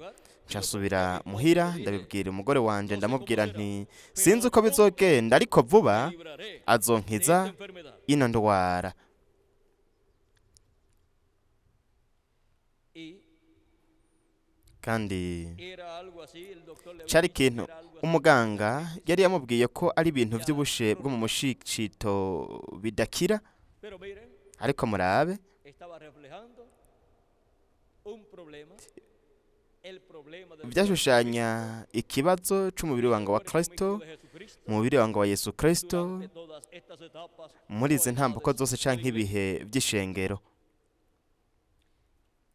sigue diciendo más abajo, Habandanye havuga hepfo gato, haciye umunsi umwe ikintu carambwiye ngo subira ku y ese musozi. día fui guiado Uwo a munsi mu seguir kugenda una narongowe ruta guca diferente. mu yindi nzira. Y allí frente a mí, Imbere vi la yanje séptima paloma nca mbona inuma y'indwi yera inyitegereza impanze amaso.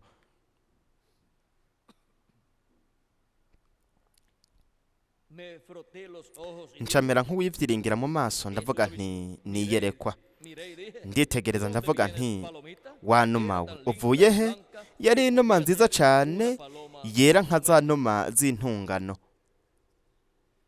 Más adelante dice, allí Hepfo estaba gato la haravuga paloma, ngo iyo numa yari ngaho indaba. un lado para el otro, Tandava mw'ico kibanza nja hirya yaho ndiyumvira nti nta gukekeranya niyerekwa.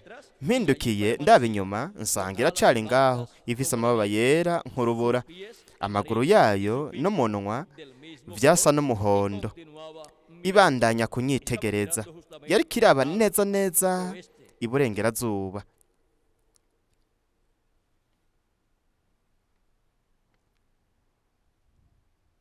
Caminé a su alrededor, Nca ndayica iruhande ndazunguruka, ariko ntashaka kuyikoma. continué caminando más Nca mbandanya manuka nca mw'iyo nzira nyene, ndavye inyuma permanecía sanga iracari ngaho iriko iranyihweza. Mwene data, nk'umwana w'Aburahamu sinongeye kwitwararika ivyo umuganga yambwiye.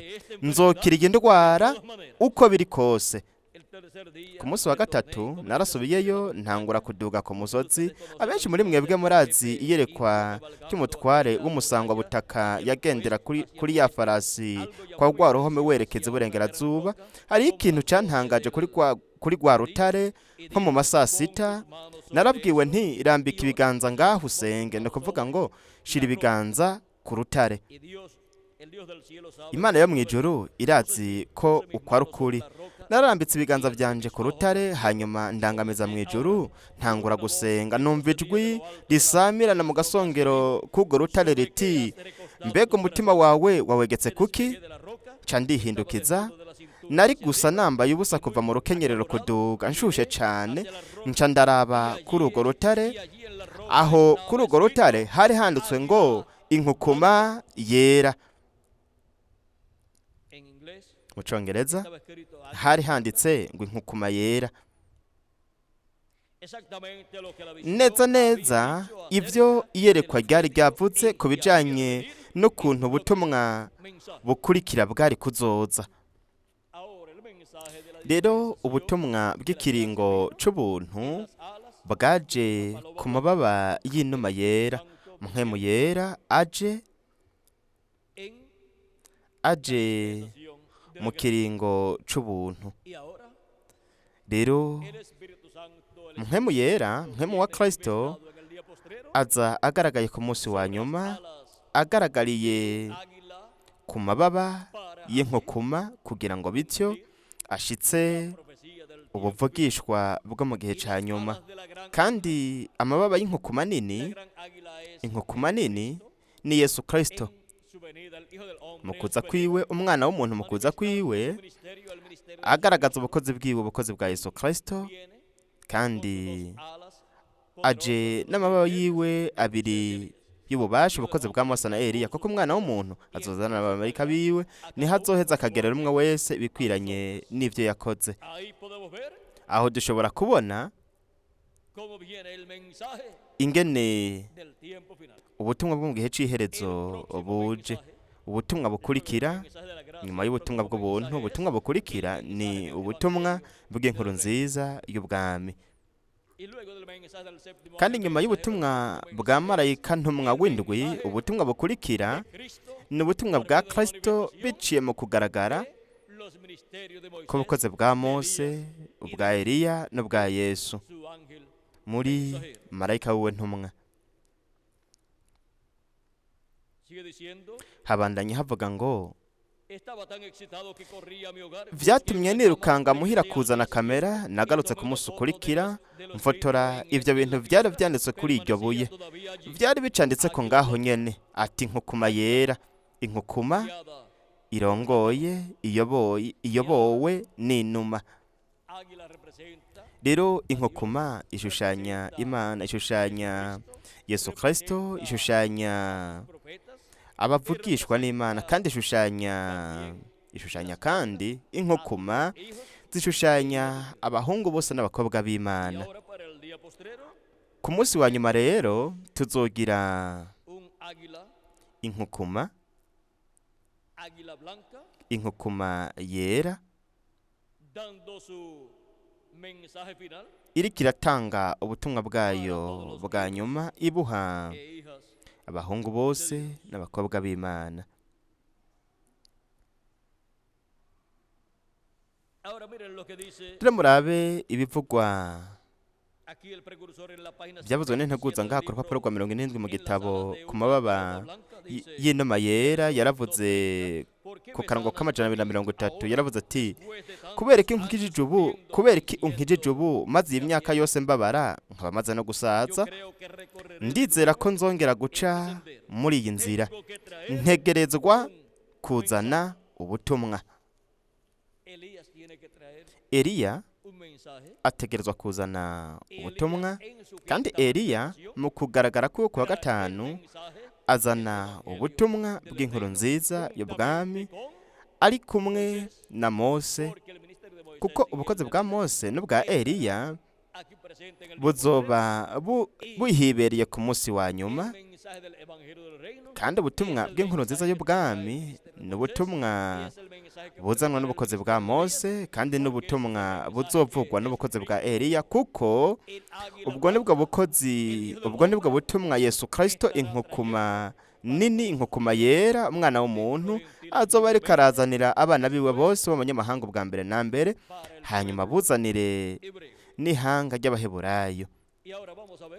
Reka rero turabe ibizoba kuri ino nkukuma yera, kugira ngo abe ariko agaragara nk'inkukuma yera ategerezwa kwigaragariza mu mubiri w'umuntu ku munsi wa nyuma, kugira ngo ashitse buno buvugishwa, azane ubutumwa bw'inkuru nziza y'ubwami, aribwo butumwa bukurikira ubutumwa bw'inkuru nziza y'ubuntu.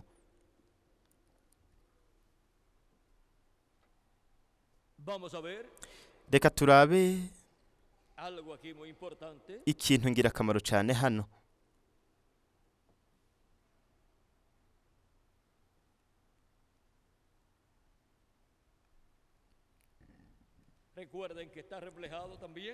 Mwibuke ko kandi bushushanwa ubutumwa por Cristo en su buzozanwa na Kristo mu kugaragara kwe kwa nyuma reflejado en ese bushushanywa n'urya sobre un mutware w'umusangwa butaka yari kagendera ku ifarasi. caballo. Y ahora Rero vamos a ver reka turabe algo ikintu importante cy'ingirakamaro cyane con relación ku bijanye a esta águila n'ino nkukuma que estará presente izoba en este tiempo final. iri muri iki gihe cya nyuma. Dice en el libro de citas Mu gitabo c'imirongo ku rupapuro 14a, rwa 14a verso 141, akarongo k'ijana na 44 dice así que hagamos yaravuze ngo nuko rero lo que podamos dukore ibyo dushobora byose de día, mu gihe hakiri ku murango umunsi umwe las hazoba alas de un águila amababa y'inkukuma yera y nos azomanuka llevará. atujane, Y vamos a ser llevados kandi tuzojanwa en alas ku mababa de águilas, y'inkukuma como fue llevado el pueblo hebreo a la nk'uko tierra ubwoko prometida. bw'Eburayo bwajanwe mu Vamos a gihugu ser c'isezerano, llevados nosotros a la natwe tierra, tuzojanwa mu mazimano y'ubukwe bw'umwagazi w'intama mu ijuru, hanyuma twongere tugarukanwe mu nganji y'ubwiza y'imyaka igihumbi ya Kristo. hemos visto turabonye ko es por medio de esta manifestación ari biciye mu uku kugaragara Cristo kwa Kristo como el águila nk'inkukuma nini, manifestándose para el día postrero. ariko arigaragaza ku munsi wa nyuma. Turabonye ko ariho amababa abiri y'inkukuma azoba ariko aragaragara ubukozi bwa Mose na Eliya, azotujana baraduhamagara bakatwegeranya ubwa mbere na mbere bakadushira mu gihe cy'ibireko bizifuruka, hanyuma bakazotujana mu mazimano y'ubukwe bw'umwagazi w'intama.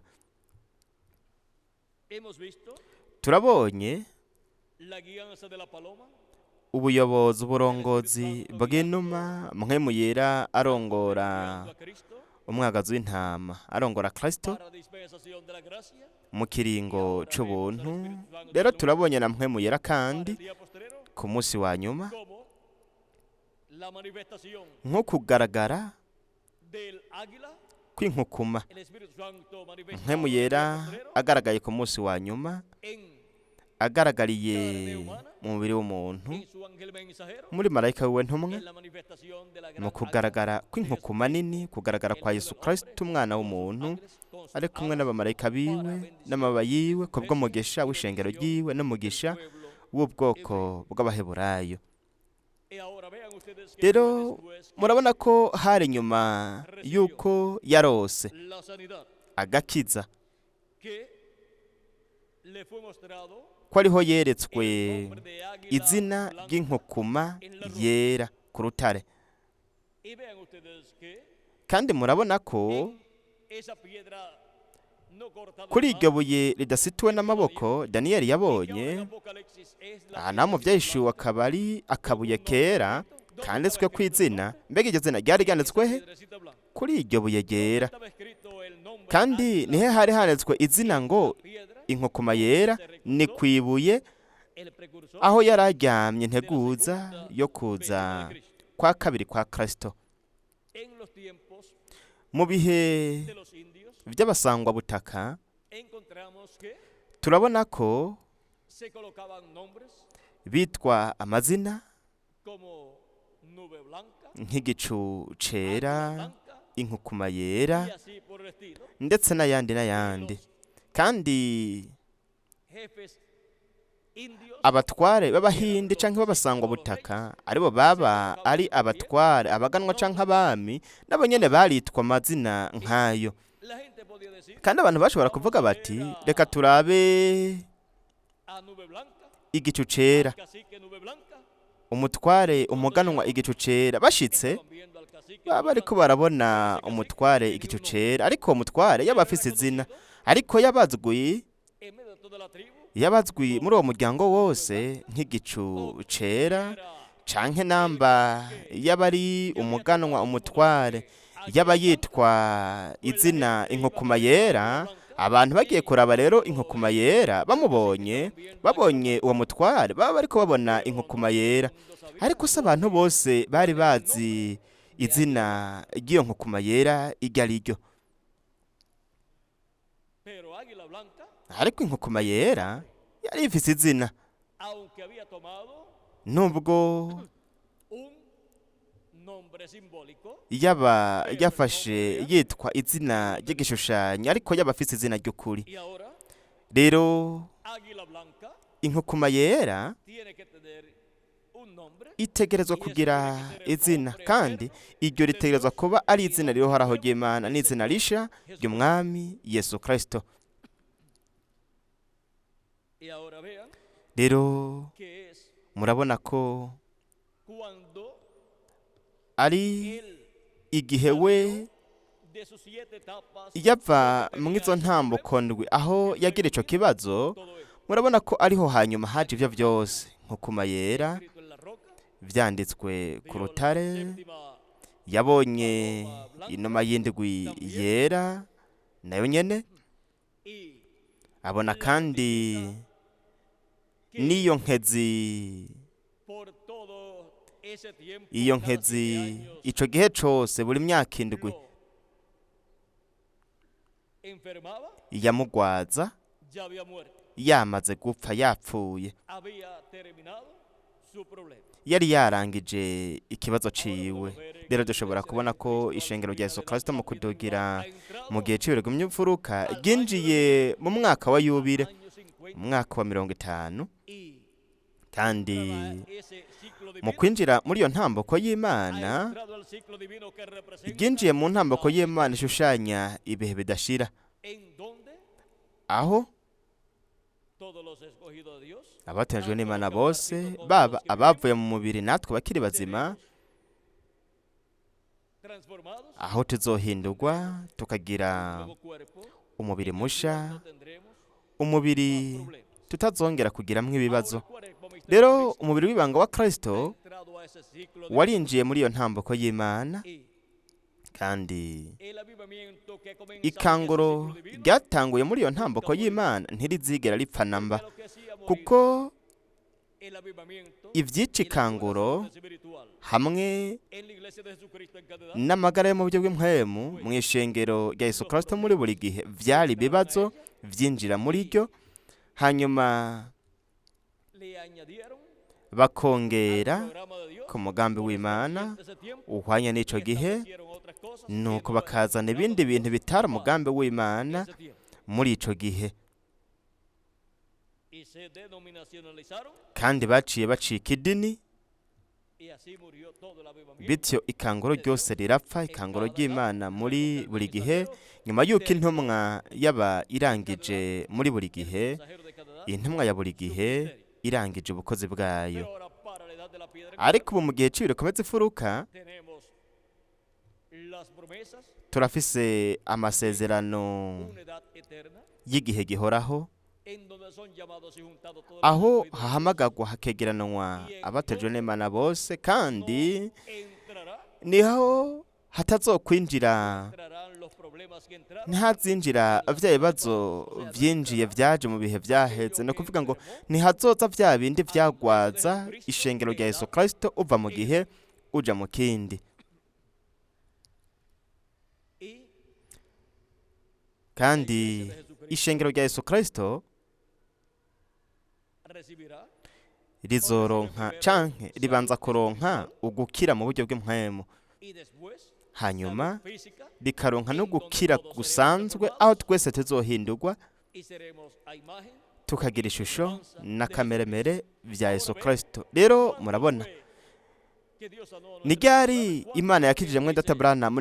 Ni ryari yavuze yuko yamukijije? Ni igihe yategereza kugenda, cuando le tenía que venir el igihe octavo hategerezwa kumuzako ikibazo kigira 8, umwaka w'8 w'ikibazo ciwe y nticaje. ahora en la edad de la piedra Rero mu gihe c'ibikomeza ifuruka, igihe Imana izoba igiye kujana ishengero ryayo, niho irikiza espiritualmente mu buryo bw'impwemu, nos dará salud ndetse kandi izoduha no gukira gusanzwe que nunca se enfermará. mu mubiri uhoraho utazigera ugwara namba. Vean cómo se reflejó murabe ingene vyishushanirije mu buzima bwa mwendata Aburahamu. Ivyo estaría sucediendo que vyari kuba biriko biraba canke vyariko biraba mw'ishengero va mu gihugu mu kindi, hanyuma n'ibizoba Jesucristo, mw'ishengero rya Yesu Kristo tiempo final. muri iki gihe ca nyuma. Y Kandi para este tiempo final, muri iki gihe ca nyuma las alas de un águila amababa y'inkukuma yera azomanuka nos llevará. kandi azotujana. No es con el ministerio del primer ángel Si mu bukozi bwa marayika ntumwa wa mbere, escogidos siho abatoranijwe en aquel tiempo bari bazima muri ico gihe, siho bari kuja mw'izamurwa. bajo el ministerio de San Pablo. Mu bukozi bwa mutagatifu No se Pawulo habló de rapto, ntibagiye mw'izamurwa, ariko hanyuma barapfuye mu buryo buboneka, yaba intumwa hamwe n'umugwi w'igihe ciwe en el paraíso. bari muri paradizo. Bajo el ministerio Ariko mu de bukozi bw'amababa gran águila, y'inkukuma nini, Yesu Kristo el hombre umwana w'umuntu mu kuza kwiwe, niho restaurados, tuzogarurwa la salud perfecta, tugarurirwe ugukira gutunganye ko mu buryo bw'impwemu no gukira gusanzwe, aho tuzoronka ukwizera kuduhesha guhindurwa no kuzamurwa, seremos transformados kandi tuzohindurwa twebwe bakiri bazima en Cristo resucitado. igihe abapfuye bizera Kristo bazozuka. Nitwaguma turi bazima kugeza bazutse, natwe tuzoheza duhindurwe tujane Con Cristo a la sede na del Kristo mu poder buzima bwe bw'umwagazi w'intama, y con las dos alas de la gran mu mababa abiri y'inkukuma nini, los ministerios hamwe de Moisés n'ubukozi bwa Mose na Eliya en este tiempo. muri iki gihe ca nyuma. Para eso viene Nico gituma Hijo del Hombre umwana w'umuntu aje inkukuma nini sus alas, hamwe n'amababa yayo, ubukozi bw'abamarayika biwe, Moisés y el ubukozi bwa Mose na Eliya, para llamar y juntar a sus kugira ngo escogidos bahamagare begerane abatoranijwe, batujane mu rugo rwa data mw'ijuru, y nos da salud kandi espiritual. baduhe agakiza ko mu buryo bw'impwemu, hanyuma bazoduha agakiza kuzuye kagaragara kaboneka Cuando mu kuduha umubiri musha, kandi aho hazoba ari igihe tuzoba dutegereza kugenda. Hanyuma nitwagira umubiri musha, tuzomara gusa ngaha iminsi iri hagati ya 30 kugeza ku 40, hanyuma tujane na Kristo mazima no kubw'umwagazi w'intama. cuando tengamos el nuevo cuerpo, Igihe tuzogira umubiri musha, nuko tuzoheza tumubone umubiri wiwe uhawe ubwiza nawe, kuko natwe eterno. umubiri wacu uhoraho uzoba umeze nk'uko umubiri wacu musha azoba ari umubiri uhawe ubwiza. Ahora miren las bendiciones Rero murabe imigisha ihari bajo la guianza de la paloma, mu burongozi bw'inuma hamwe no gukomera del águila, kw'inkukuma para todos. kuri twebwe twese.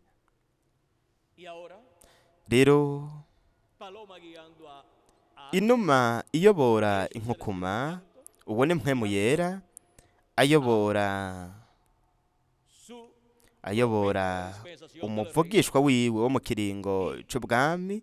águila guiando Inkukuma nayo a león, iyobora intare intambwe, uwo ni marayika w'isezerano, marayika w'uhoraho Cristo en espíritu Yesu santo, Kristo muri mpwemu yera, guiando todo arongora ayobora byose mu kugaragara kwiwe, agaragariye muri marayika wiwe intumwa, en donde él aho we cambiará de cordero azohinduka a león. akareka kuba umwagazi w'intama akaba Así intambwe. como Kandi nk'uko paloma guió al cordero, inuma yayoboye umwagazi w'intama, el águila inkukuma izoyobora intambwe en la manifestación mu kugaragara de Cristo kwa Kristo como el águila nk'inkukuma, y como el león ndetse kandi nk'intambwe de Judá. yo mu muryango wa Yuda.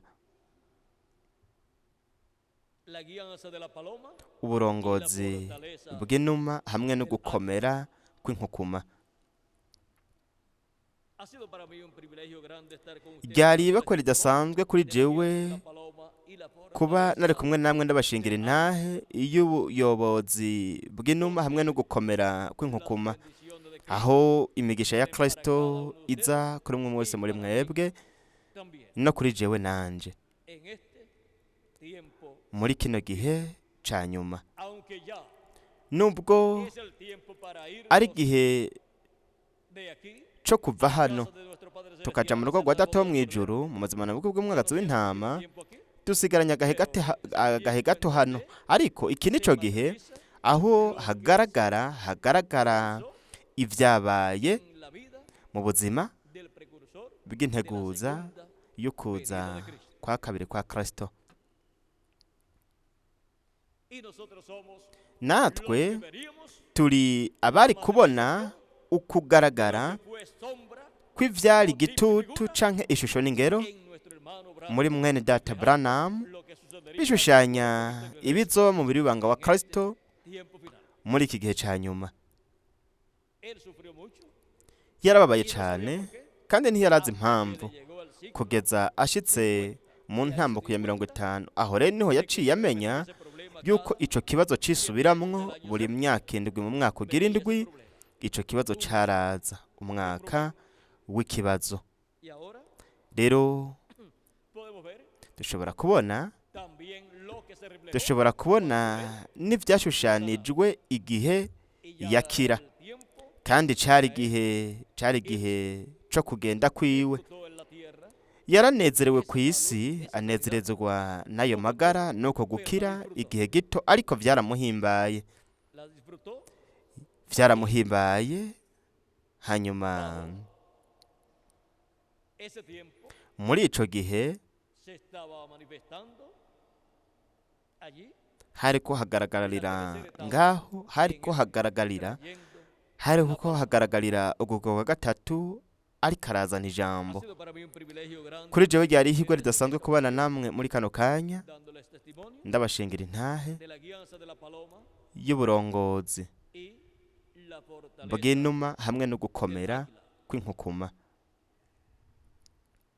estén preparados Mwitegure porque kuko pronto vuba muertos en Cristo abapfuye bizera vamos a Kristo resucitar, bagiye kuzuka, natwe bakiri bazima tugiye guhindurwa, porque pronto se kuko completará el vuba número hazokuzura igitigiri c'abatoranijwe n'Imana. por eso es que Nico gituma rero tengo nico gituma viajar también ntegerezwa siempre a otras naciones kugira ingendo nkaja mu bindi bihugu, Dios está llamando y kuko Imana iriko irahamagara juntando a yegeranya todos sus escogidos abatoranijwe en bose todos los lugares mu bibanza byose aho bari, donde se está cumpliendo n'ahariko hashikirizwa de la igihe piedra angular. c'ibuye rigumye imfuruka.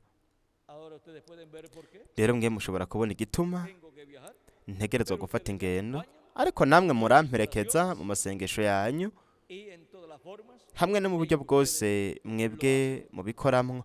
Así es que Nuko rero yo me los llevo a ustedes en mi corazón jewe ndabafise ku mutima, y sus oraciones kandi son muy amasengesho yanyu importantes ni ingirakamaro cane en estos viajes muri izi ngendo z'ivugabutumwa mpuzamahanga, kugira ngo bityo ndonke la intsinzi victoria en el amor divino, intsinzi mu rukundo rw'Imana, bityo que se complete la obra huzure hakwira igikorwa ca Kristo gihwanye tiempo final n'iki gihe ca nyuma, y se complete el número de los huzure n'igitigiri c'abatoranijwe n'Imana. no se sabe en qué país se encuentra el último Ntiharamenyekana igihugu kirimwo uwatoranijwe wa nyuma, ariko imbere y'uko uwa nyuma aza habanza gushika uwubanziriza uwa nyuma. Imbere y'uko n'uwo nawe aza habanza gushika n'abandi bari imbere y'uwo, ndetse n'ibindi. Mu gihe rero hatarashika uwa nyuma, haregeranwa abantu bose bari imbere babanziriza uwo wa nyuma, bityo hakagenda huzura umubiri wanga wa Kristo mu gihe cibuye rikomeza ifuruka.